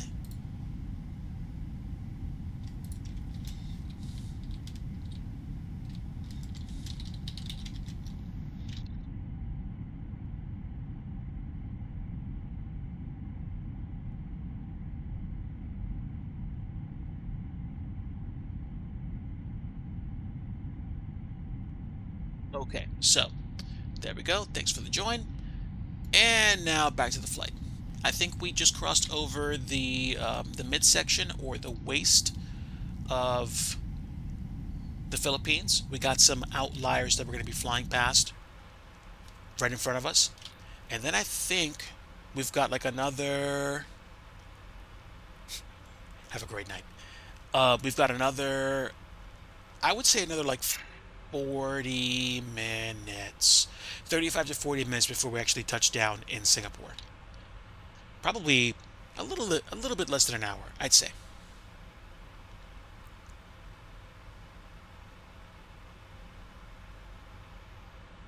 Yeah, Sogan, to be honest, if I get a chance to kind of like decouple my brain from some of the IRL work that I've done month, the past week, excuse me, the past week was rough. Um, I'm gonna probably take a look at that and see how I can actually make better scenery or make scenery faster. I'm not talking about sacrificing quality for speed. I'm talking about knowing what to spend my time doing so I don't overemphasize, you know, anything that's unnecessary. Now, I mean, you you can make a lot of unnecessary features in scenery, but at the same time, I don't want to unnecessarily focus on stuff that's not going to make me happy about the airports that I release.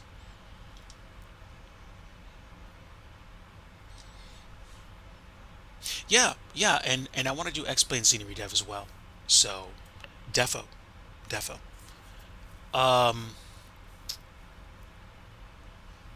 that's a good thing.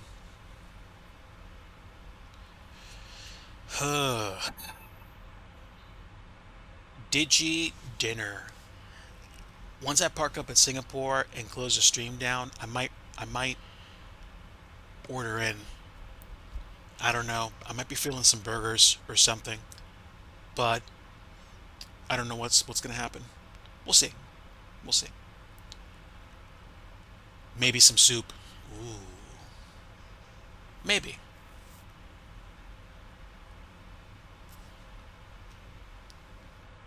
Thanks again to everybody that tuned in today for this 4X special.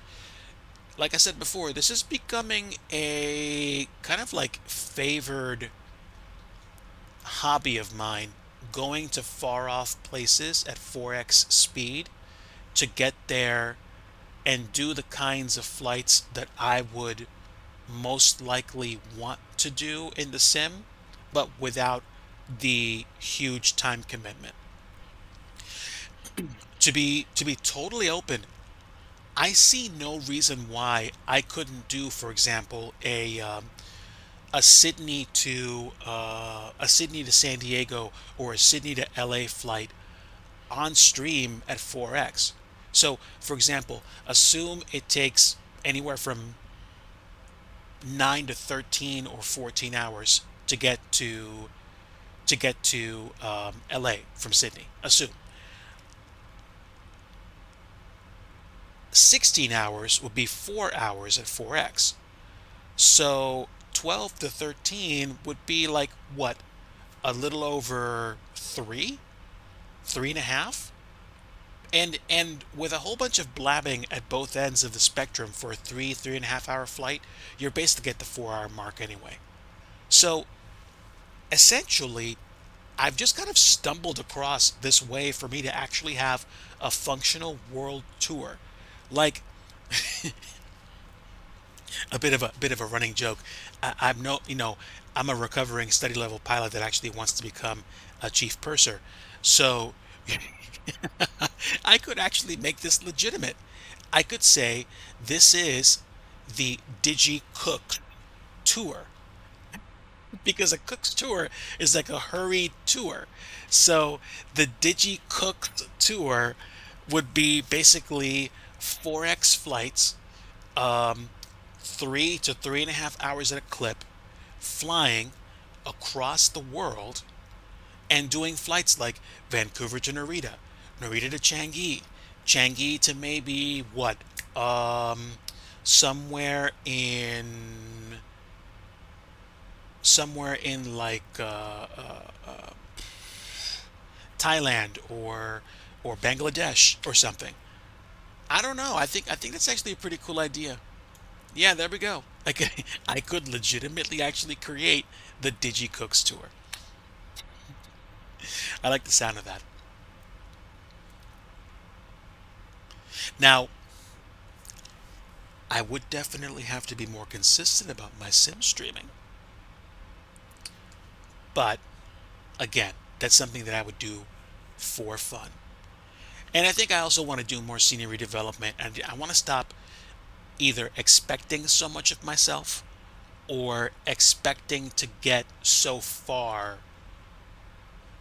on the same tank of gas that I get every day for my brain. And I'm grateful to the Lord, my Savior, for every day that I get. I just wish I didn't mess up so much.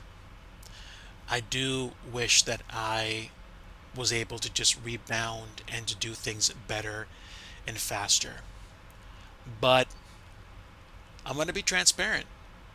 I like I sell myself short a lot, and I think if I actually stopped and took a look at the stuff that I did and the reasoning behind my wanting to do certain flights or do certain projects and how far I get in them, then that can help me disarm some of the usual negative habits I get into in terms of second guessing myself or not wanting to do things, because by the time I work myself up to do something, so much time has gone by already and I'm frustrated at myself before I even get started on a project. Fictional joint training. Interesting. Interesting. But yeah, I mean, okay. I'm perfectly clear about this. I'm not studying to become an actual pilot. I mean, maybe one day PPL, but that's about as far as it'll go. Maybe, night rating, instrument rating, and then get type rated on like a Pilatus or like a PC-12 or something. But that's big boy money. That's like ridiculously big boy money, which I don't have. And there are many other priorities that would have to come first before that even became a reality. And trust me when I say, if I decide to get a private pilot's license, it's because I have the commitment and the time and the money to make it happen. Like, if I'm going to go for a PPL, knowing what I know now, I'm going to carve out a particular chunk of time over like a month or like a month, over a year, and be like, no, this is the only thing I'm doing, and I'm doing it because blank. I'm doing it because I want to fly my parents around. I'm doing it because I want to, start a nonprofit, and I'm going to be doing my own flights, and the income would be there to support it and all that stuff, and it will be because I'm like incorporating it into my life. I would not want to be a pilot in the real world and just be like, oh, I fly every 6 months. That's a great way to burn through money, which I do not want to commit to unless I'm using it. And given my current socioeconomic situation, I don't think I'm going to get a PPL anytime soon. But it's okay. It's okay. If that day comes, amen. If it never comes, praise the Lord. And I'm not even joking. Like, we're doing so much of flight simming these days that, I mean, if I get a VR setup, I'll just be like in the clouds. Sogan, I don't know. I don't know. And there is so much conversation that we could get into and so many paths we can take that I think I'm going to excuse myself from right now. But believe me when I say, if you ever want to break it down on like the Discord and have like a big boy chat about stuff like that, I'm down. Maybe even have a Discord call at one point. Believe me. What I can tell you is I've learned so many lessons over the past year, and I've grown in ways that I wasn't expecting to grow through my financial difficulties. I feel and understand differently about life now, and I'm grateful for what I've learned. I would like to be done with the financial difficulty, but at the same time, I don't know. There's parts of it I just don't control. So I want to do my best. I want to work as hard as I can or smart as I can and make it from one day to the next. I I turned a corner the other day and I was just like, There are plenty of things about my current role that I do not like, but the simple fact that I have a job right now, the simple fact that I'm employed, is something I'm so grateful for. I'm ridiculously grateful for the fact that I have a steady job. I'm not even joking. I could literally burst into tears right now. How grateful I am. I need more income, but I'm so grateful for a job.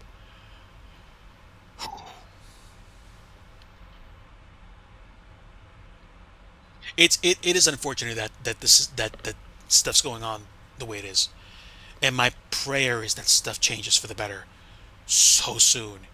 But I'm gonna leave that in Yahweh's hands and just be like, I don't know what's going on, and it's scary, but I'm gonna keep holding on to your hand, Heavenly Father.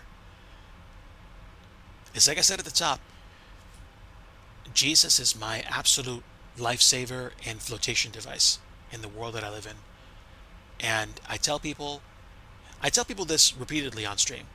I never want to force my beliefs on anyone, but believe me when I say that I consider God and Jesus Christ to be my truth, the only truth. The only way to get through life is through a relationship with God through Jesus Christ. And He keeps me sane. You don't have to believe the same thing I do. You don't have to. It's not a requirement for you to be on here. But I welcome you here regardless. Just so you can take a break and put your feet up and rest. I wish things were better, but at least I have a bit of a spiritual security blanket right now through Christ. I'm grateful for the rest because we need it. Oh, and I'm not afraid to admit that I've cried.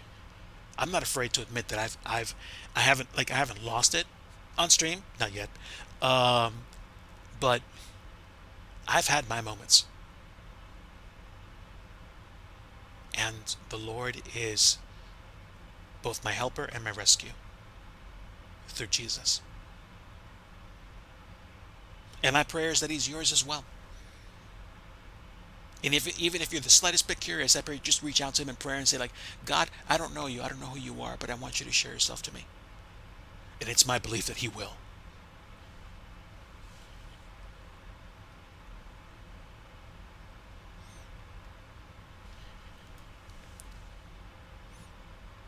I respect your point of view, Sogan. I do. I do. I think you're a lot closer to reality in terms of situations being what they are. I feel like I have to get smart and figure out how to ride the waves and understand what's coming and prepare for it. And just be smart. Just be smart, adaptable, and willing to think fast and move fast.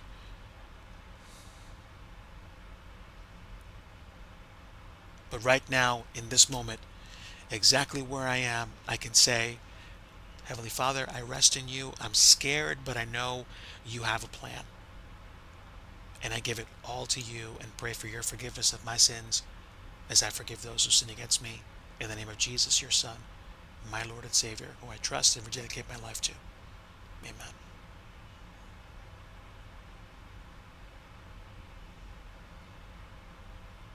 In the midst of all the scary stuff going on, he's my absolute anchor.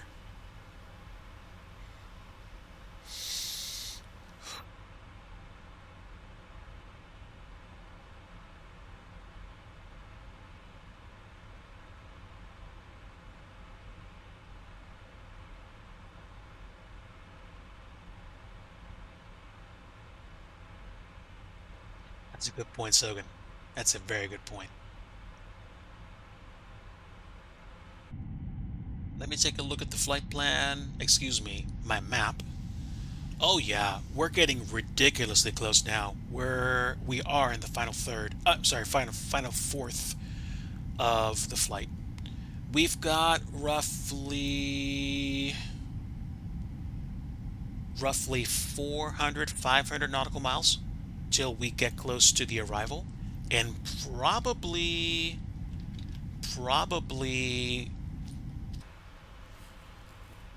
25, 30, 40 minutes before we actually start getting down there. Excuse me, before we arrive. Let me get up. So, to those of you that are tuning in, if this is the first time you've actually come to the stream, thank you.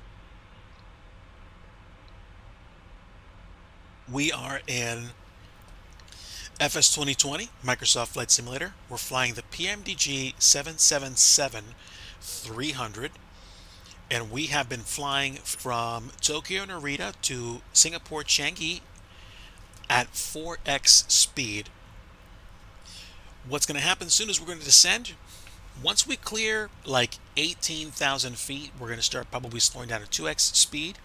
And once we clear 10,000 or get really close to the airport, we'll go back to normal speed and prepare for our arrival.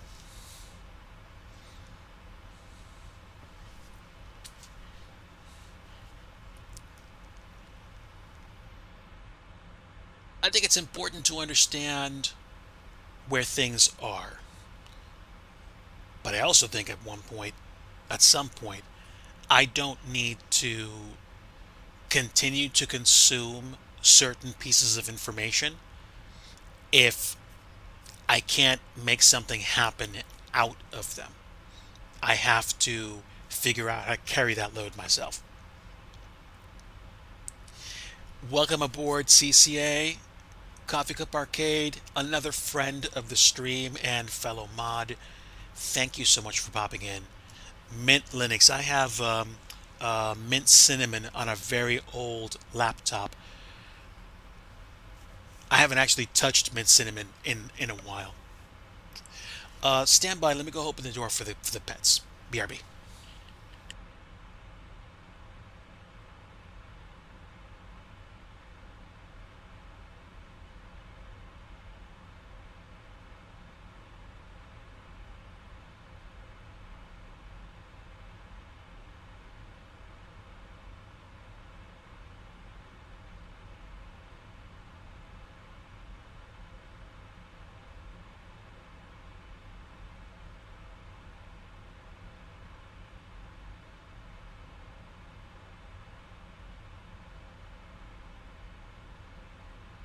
All right, I'm back. I'm probably going to be dipping into and away from the mic as I get prepped for the arrival. I do see what looks like a green top of drop symbol a little over 20 minutes from now. And also, I think the cats are going to be coming in and out of the room too.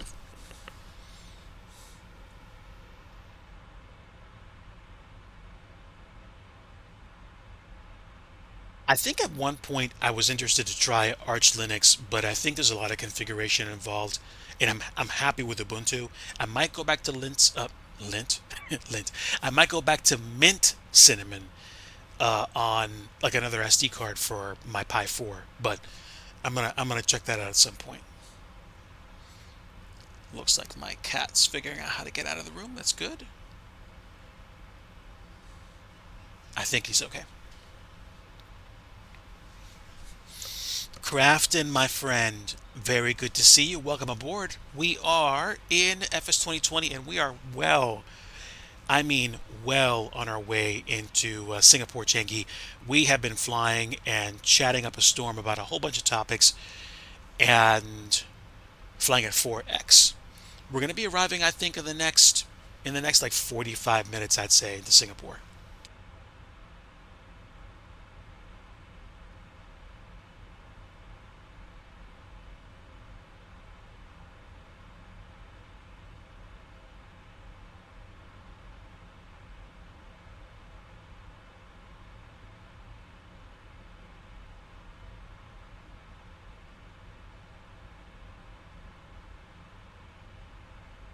Ubuntu has been making choices most users don't care for.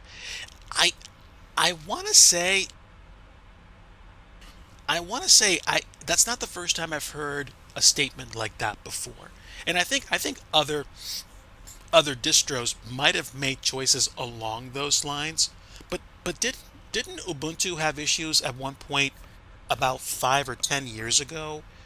And I think it had something to do with the windowing system or some other stuff. It wasn't privacy. It was more like particular components or the kernel or something like that.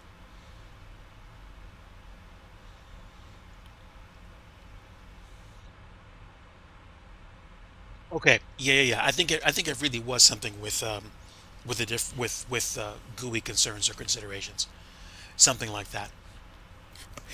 I I usually have I usually have a hard time putting a foot on where most of the good support is for something. I usually wind up using something or going somewhere where it's like, oh, you're using this? Oh, no, no, no, no, no. You got to come here. Knowing my track record with certain technical decisions. But then again, maybe I should start developing some part-time chops as a chaos monkey or a quality assurance analyst for software development. Maybe. All I know is I'm trying to do the best I can right now. And messing around with the Raspberry Pi tonight might actually be something that I do because I'm probably not going to do another flight tonight after this one, uh, with reason.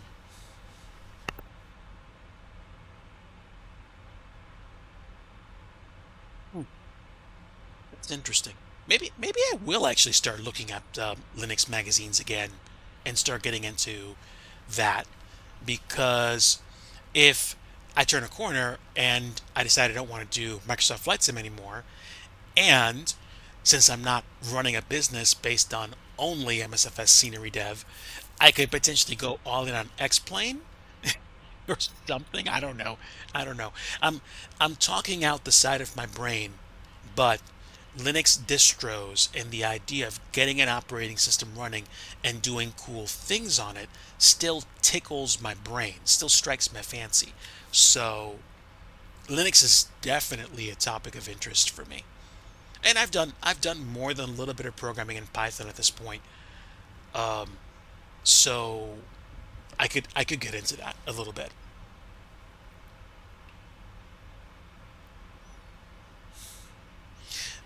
The first Linux distro that I spent a lot of time using was SUSE.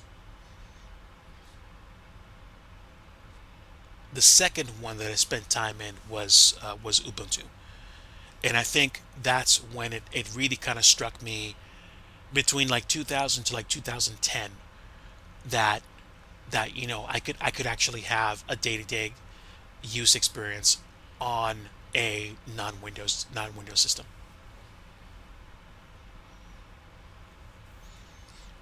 Raspberry Pi OS is basically also a serious contender for a daily driver in terms of what I do as a particular computer user. Okay, so wow. So essentially, what's going to happen is we're going to descend within a like a 100 nautical mile or 80 nautical mile window, which is doable. This looks ridiculously quick, but it is going to be like at least an 80 nautical mile window to get down to altitude.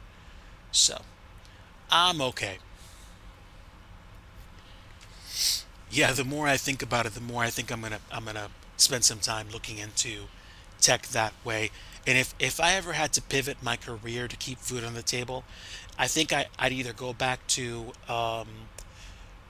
like DevOps or like network administration or working with operating systems or being like a solutions developer for a company. I don't know if that would require time at a company campus, but I seem to like talking about operating systems and tech software. So I don't know. One step at a time, I guess. One step at a time. It's fine. It's fine.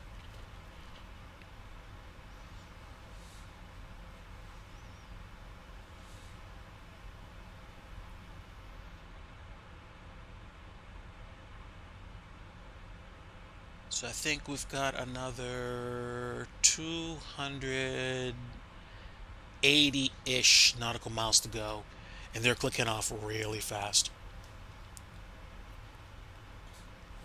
I don't know if this is going to be a default airport or a bespoke airport. I don't care if it's either. As long as we can touch down and taxi to a gate, I'll be very happy. And I have reason to believe it's a bespoke airport, but I don't know that for a fact. Bespoke isn't handcrafted. I don't buy airports these days because money. But even if it's a default airport, once I touch down, I'll be really happy.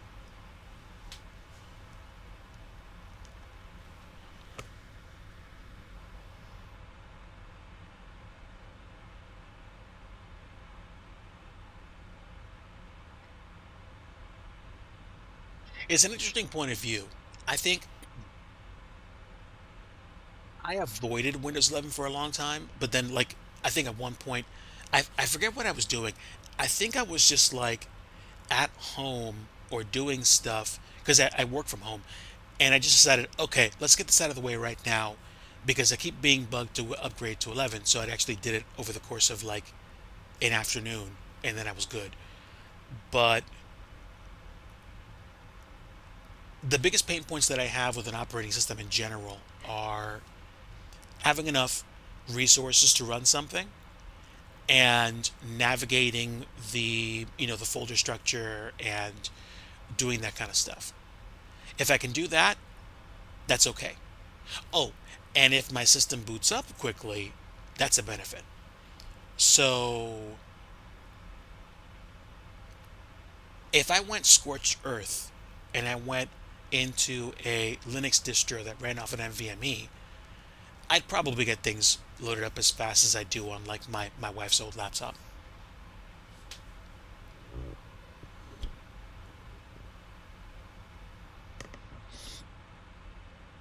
Yeah, and I mean, like, there's so much. Well, excuse me, there is no debate, but I guess what I'm trying to say is there's plenty of ways to get airports. It's you do wind up paying more than a little bit of money for airports in general, and there are people that make them that are really cheap and lacking in details and really expensive and having great details. Pyrig, I think, is one of those where it costs a little bit more than maybe I want to pay, but the details are worth it. But again, at the same time, given the priorities that I have in terms of paying bills and whatnot, I don't have the spare 12, 14, $19 to shell out for an airport, even though in P3D times, those same airports were like 30 or 40 bucks. And if you put that in terms of today's economy, the 30 or $40 airport that you would have bought for like, Washington Dulles for like P3D V4 would probably be about 50, 60, 70 bucks today.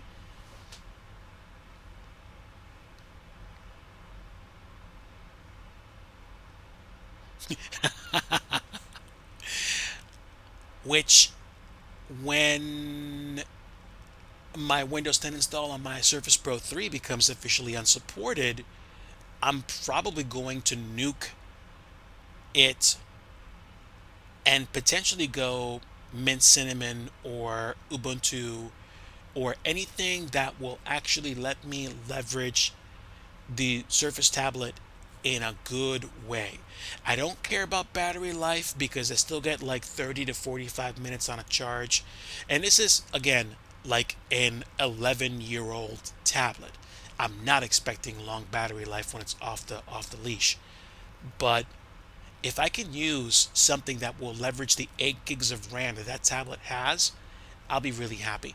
I'm almost tempted to nuke the computer and do it now. Not now, but basically in the next like month. Because I'm not using it for much anymore, and it will be a great learning experience for me.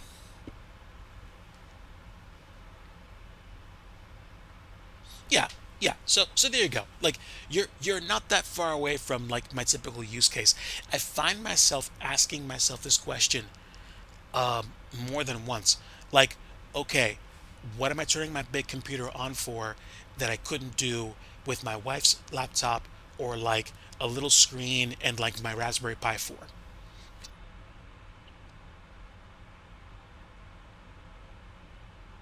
I think we're long removed from the days of running Windows apps in Linux through the Wine emulator or whatever you want to call it. We're probably a lot farther into a great Linux-based ecosystem than than I think we are. We're probably a lot further in. All right, let me turn myself into shape here. I want to take a look at the approach ref. We could probably do flaps 30 at 139er. I want to say I feel like doing flaps 25 at 147, but let me double check the winds at Singapore. Current weather is 170 at 2. Clouds are few at 1,800, broken at 14,000. Okay, so okay. I don't think we have weather concerns. I don't think. I think we have a lot of clouds, but not weather. So flaps 25 is probably what I feel comfortable doing, which is what I'll do. Which means my ref plus 5 speed is going to be 151, which is kind of punchy, kind of quick, but I think we're going to be okay. Ooh, the Pi 500. I remember you talking about that. I'm glad you're enjoying it. So we're coming up on top of drop really quickly.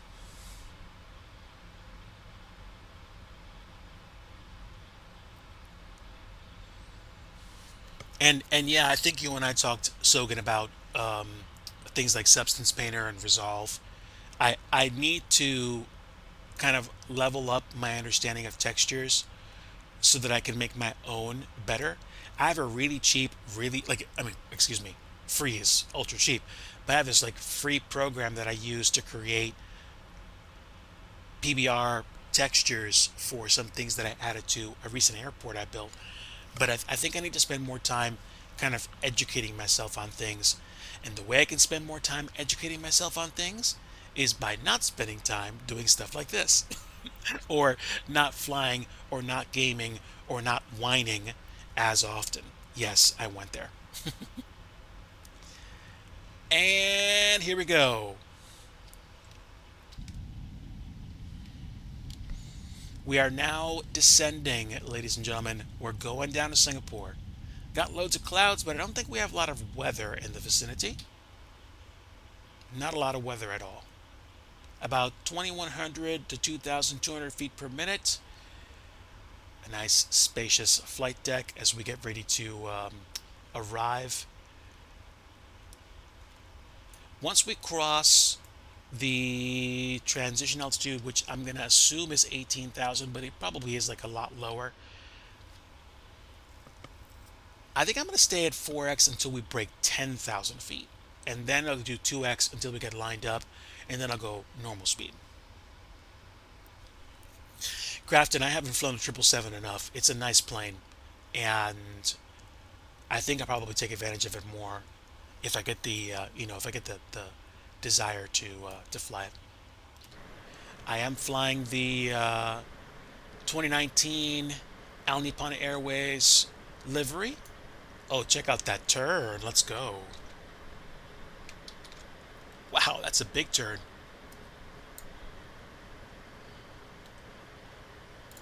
And one screenshot like this. Very nice.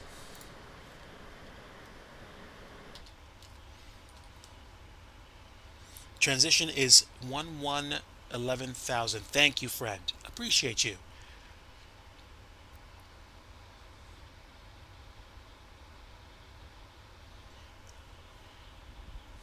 There's a lot I have to learn, Sogan. I'm going to be transparent about that. If I have any desire to make airport scenery development like a legit full-on business, there's going to be a lot I have to educate myself. Right now is not the ideal time to do it, but guess what? There's never been an ideal time. I just have to decide to do something and commit the resources and the effort to do it. my wife, I think, is finally starting to crack into a good um, um, point where I think her business ideas are starting to take shape, and that took years. Yeah, I would say the 77F is probably going to work in terms of, cargo variant and having a passenger aircraft that use the Rolls-Royce Trent engines. I like the GE90s because it sounds so amazing on takeoff roll.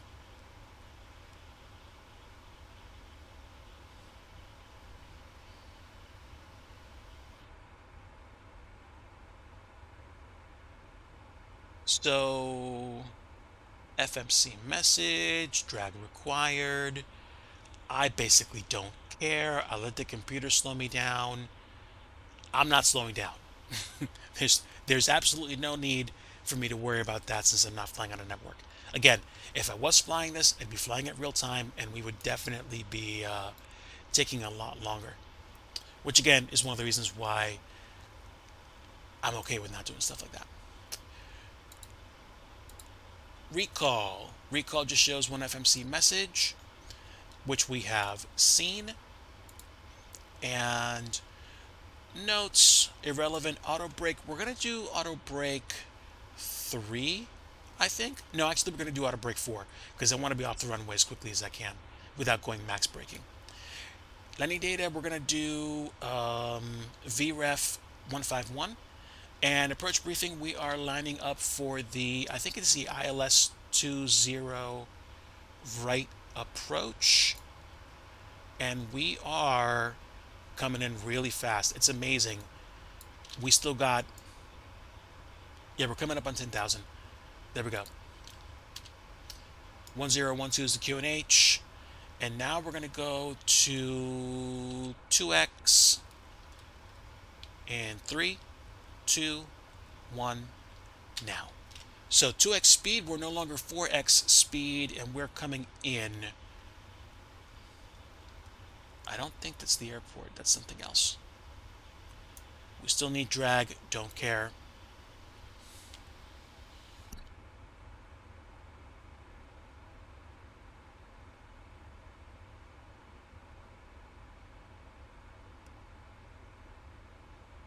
Yeah, I think I gave up on trying to figure out, any effective way of acing the YouTube algorithm a long time ago. But I don't think that should stop me from, posting content like I have been to my personal account, just to archive, just to have videos that you can watch. Um, what is my account anyway? Let me check. Let me go.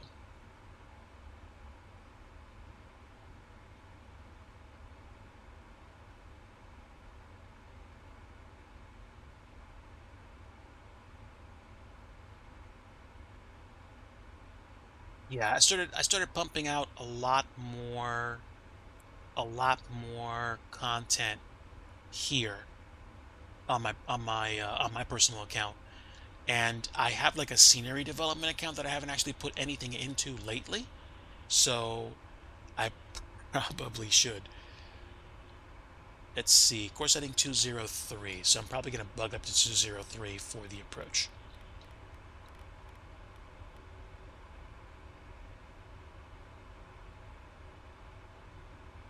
Right, right. Being able to pay for dinner and being able to actually have your medicine, that's a very good idea. So I'm saying it in general. Drag is not required. What I should probably do is start to slow down significantly.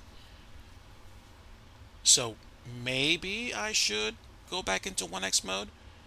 I'll probably do that once I actually get turned out to final. But I think we're okay.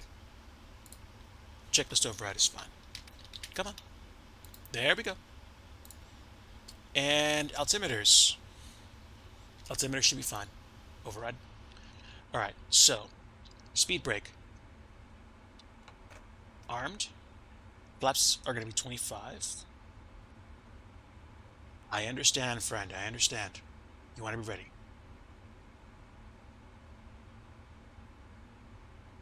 We shall see. We shall see what happens.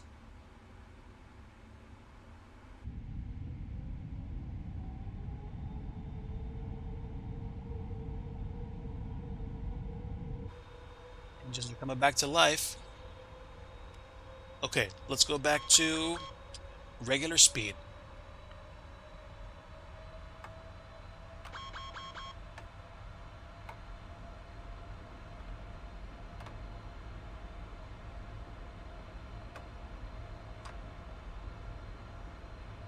Gonna do flaps 15 as we start to slow down.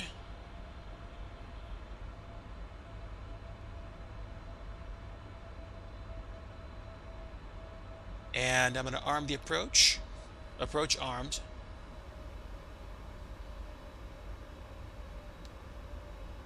Coming into flaps 20 land. Let's go to flaps 25 and leave it there.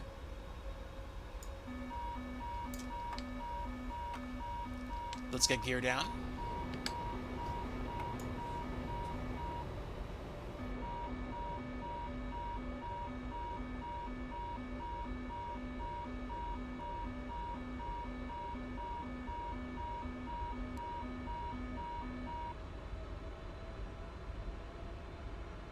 I think I see the runway, and I think I see we are really high on profile, so I might intervene.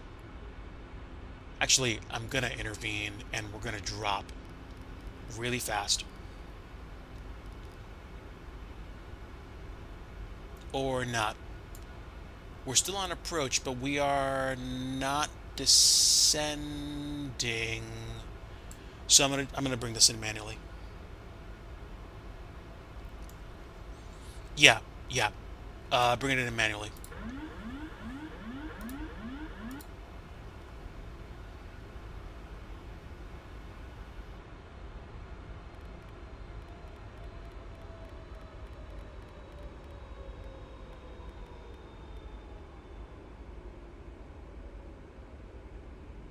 All right. First off, full speed brakes. Yep, disregard. I think we'll still make it. I just need to time my movements here. We're coming down. We're chasing the, definitely chasing the diamonds. We're a little bit left of the glide slope, but that's fine. I'm doing two things. I'm definitely chasing the ILS, and I'm also slowing down. Because if I just pitched down and wanted to keep focused on making the approach, I'd probably get down there with way too much speed.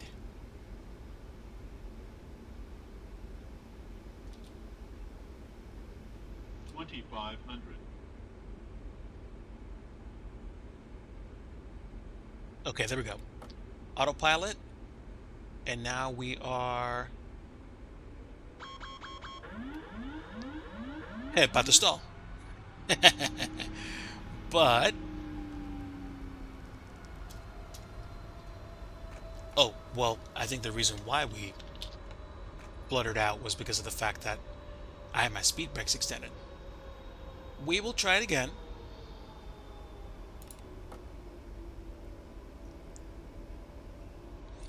That's weird. Why does it want to keep...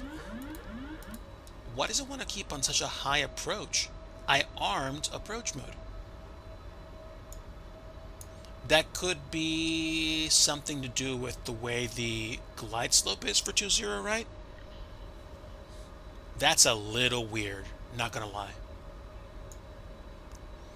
But let's see. Speed brake armed, auto brake force, seatbelts on.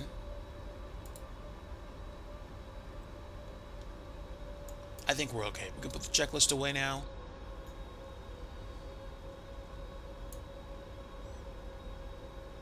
Alright, we're going in.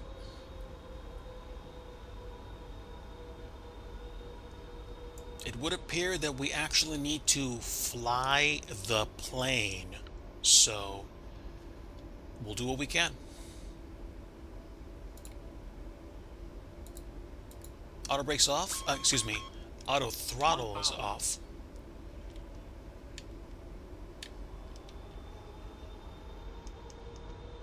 We're going to land a little fast, but I'm not going to worry about it too much. Winds are calm. Wow. Continue. I guess not, Crafton. Yeah, it's weird. Either that or I waited too long to capture it. 500.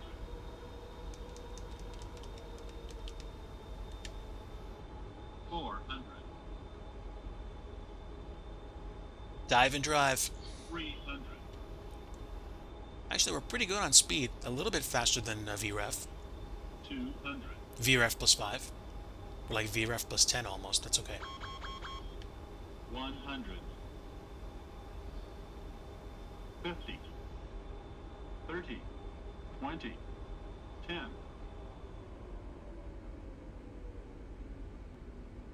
A bit long. It's all right. There we go.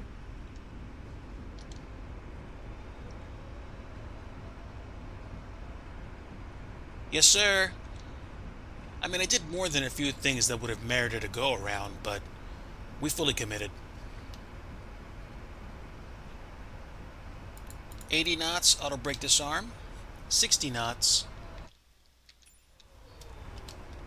That was the escape key, not F1. All right. Welcome down to Singapore, Changi. Float. That's for sure. No question at all. No question at all. All right, we are putting the flaps away. I could probably also just hit the F5 button and do it the El Cheapo style. Okay, now, what I usually do is I tend to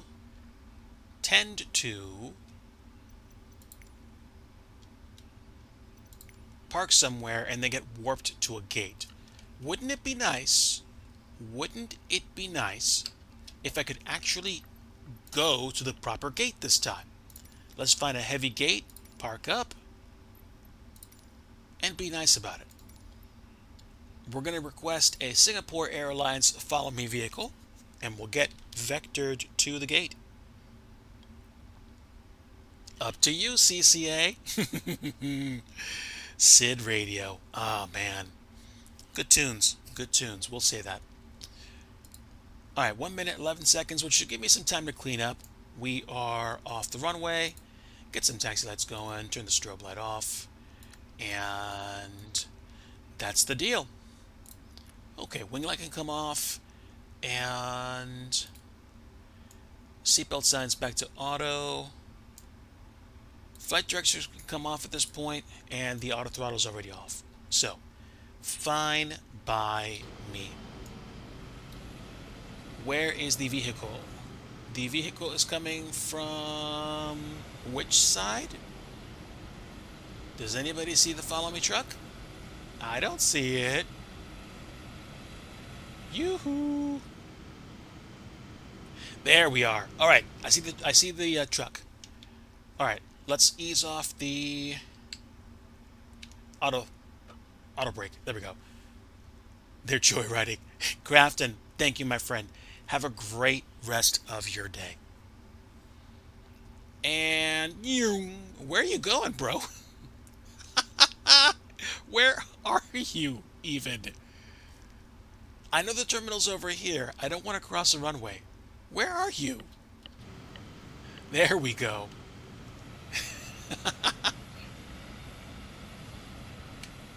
No, we're not going that way. Are you serious?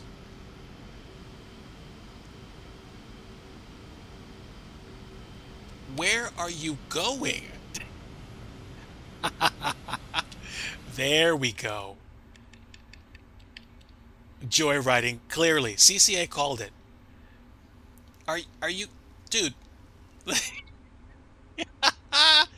Oh, now this is how you end a stream.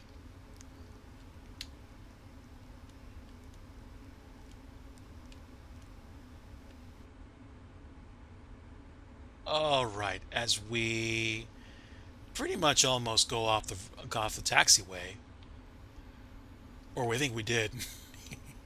It's all right. Yo, dude, wait up. I mean, I can get going pretty quick, but man, they're absolutely flooring it. This is fantastic. Oh my word. This is so cool. Okay, I'm gonna be making a turn on the next taxiway because I gotta see where this dude's going. If I hear airspeed alive on this thing, I gotta be going like 50 miles an hour or 45 miles an hour right now. Race up there. Clearly. Okay, I don't know, bro. We're gonna have to have a talk with your supervisor. Oh my. Are you seeing this, chat?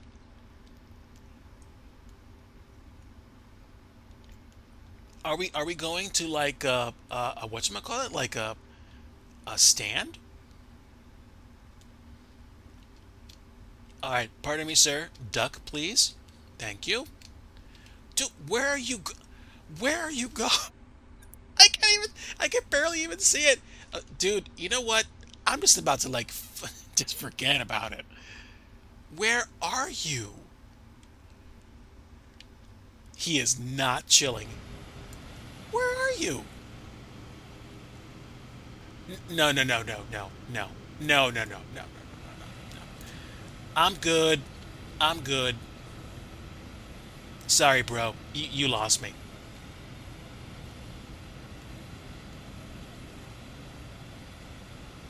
You're so far off the mark. It's not even funny. But but at the same time, I think we're in Heavyville because that's another trip. I think it's a 777 right there, or at least a 76. Nah, dude. Sorry. I, that was absolutely the best follow me truck footage I've ever had on stream. Ever. Ever. Wow. I want to say I think this is where I'm supposed to go. I think that was hilarious. I hope somebody clipped that because that was absolutely that was high class comedy. All right, now GSX is going to tell me this parking is too small for my aircraft. I'm going to say you buggin'. We do have the APU gen running. We should have the APU running. We do. APU running, doors to auto. And let's go ahead and turn off the engines and get the chocks in place. That was fantastic. I'm not even kidding. That was like the best the best I've ever had in terms of having to chase a follow me truck. Well, this is where you are. Grab it later. Okay, so GSX did not say this parking is too small for my aircraft unless it's waiting to trill me. Don't care. We're just gonna go ahead and show me this spot. Oh no no no, not show me. Just use this. Bong. Don't care. Let's see. Request revoke parking services, and then choose to deboard here. There we go. There we go. So we did choose a good spot. I'm happy about this. That was honestly such a funny taxi.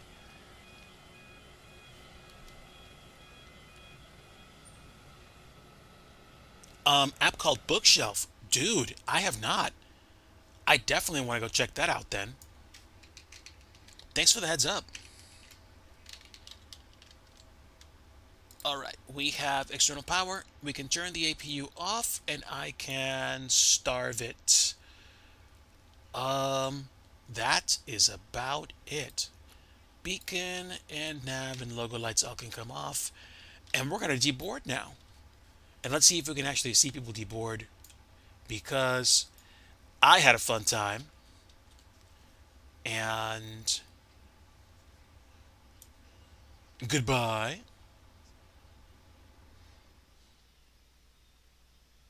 Free for all pies running Raspberry Pi OS. And I don't know why this door is open. That's okay.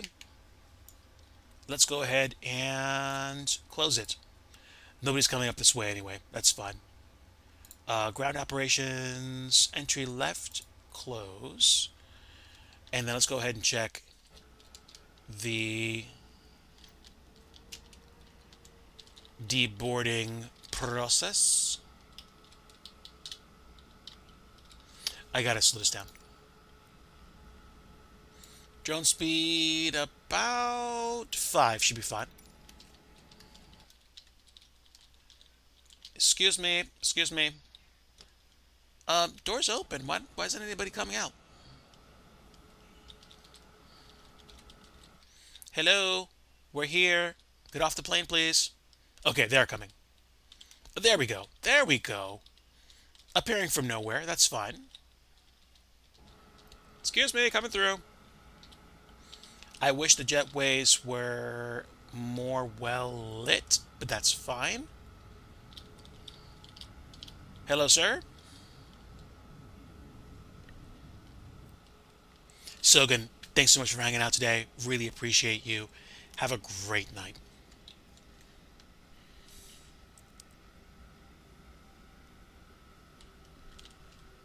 All right, so welcome to Singapore Changi. It's a default airport's not bespoke, but that's okay.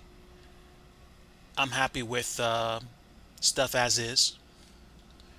We do have some model matching, not a lot, but we did see some Singapore Airlines planes, including this one, which is unfortunately into the building. That's okay. It's okay. We have those days from time to time. Um, no, not much. Not much else going on here. This was a fun flight, actually. About 3 hours. Actually, is the timer still running? Hang on. Is the timer still running? It is. So actually, we seem to have made it. What? An hour ahead of time? Is that possible? No, no, like a half an hour. Like we were like half an hour ahead. Okay, that's funny. Well, not the the whole uh, follow me truck thing was hilarious, but there was a lot of stuff that I forgot to do during the flight. I don't care. Had a great time talking to all of you, and it was a wonderful chance to catch up with you. I know it's been a while since I streamed, and my schedule's been a lot more relaxed because of the fact that I've been doing a lot of IRL work as a software dev. Trying to tie up some loose ends in terms of my own personal development and getting stuff done so that I can actually do a good job. Um, Not gonna lie, not gonna lie. It's been rough. It's been rough, but I think a lot of people have had it rough too. So thank you, definitely thank you to everybody that's actually stopped in and said hello. And if you are a part of my lurkers, thank you so much for coming in and hanging out. I definitely heart my lurkers. Definitely, you guys help the channel, so thank you very much. And yeah, this is like the second 4X flight that I've done flying outside my usual area. For today, I am. I'm probably going to be hanging around people's Twitch channels and whatnot. I'm probably going to go get up and either make some food or go get some food, and then I'll be around. There's going to be probably a few people that I'm going to say hello to on stream, including you probably if you do stream Sid Radio. And I mean, that's definitely it for me for streaming today. Probably tomorrow as well, unless I decide to stream tomorrow afternoon. It depends. It depends. There's going to be some stuff I'm probably going to work on, and then I'm going to have a zippy week. Fortunately, I have some time off coming up as well, so I am going to be enjoying it. And then, literally, September is going to be shot through. Amazing. Like after next week, it's almost over, and then we're really going to see, cooler weather and what you call it, a shorter, shorter days, like less daylight and whatnot. But dude, I'm happy. I'm really happy that we actually got a chance to fly from Narita to Singapore. I have not flown into this airport again in I don't know how long.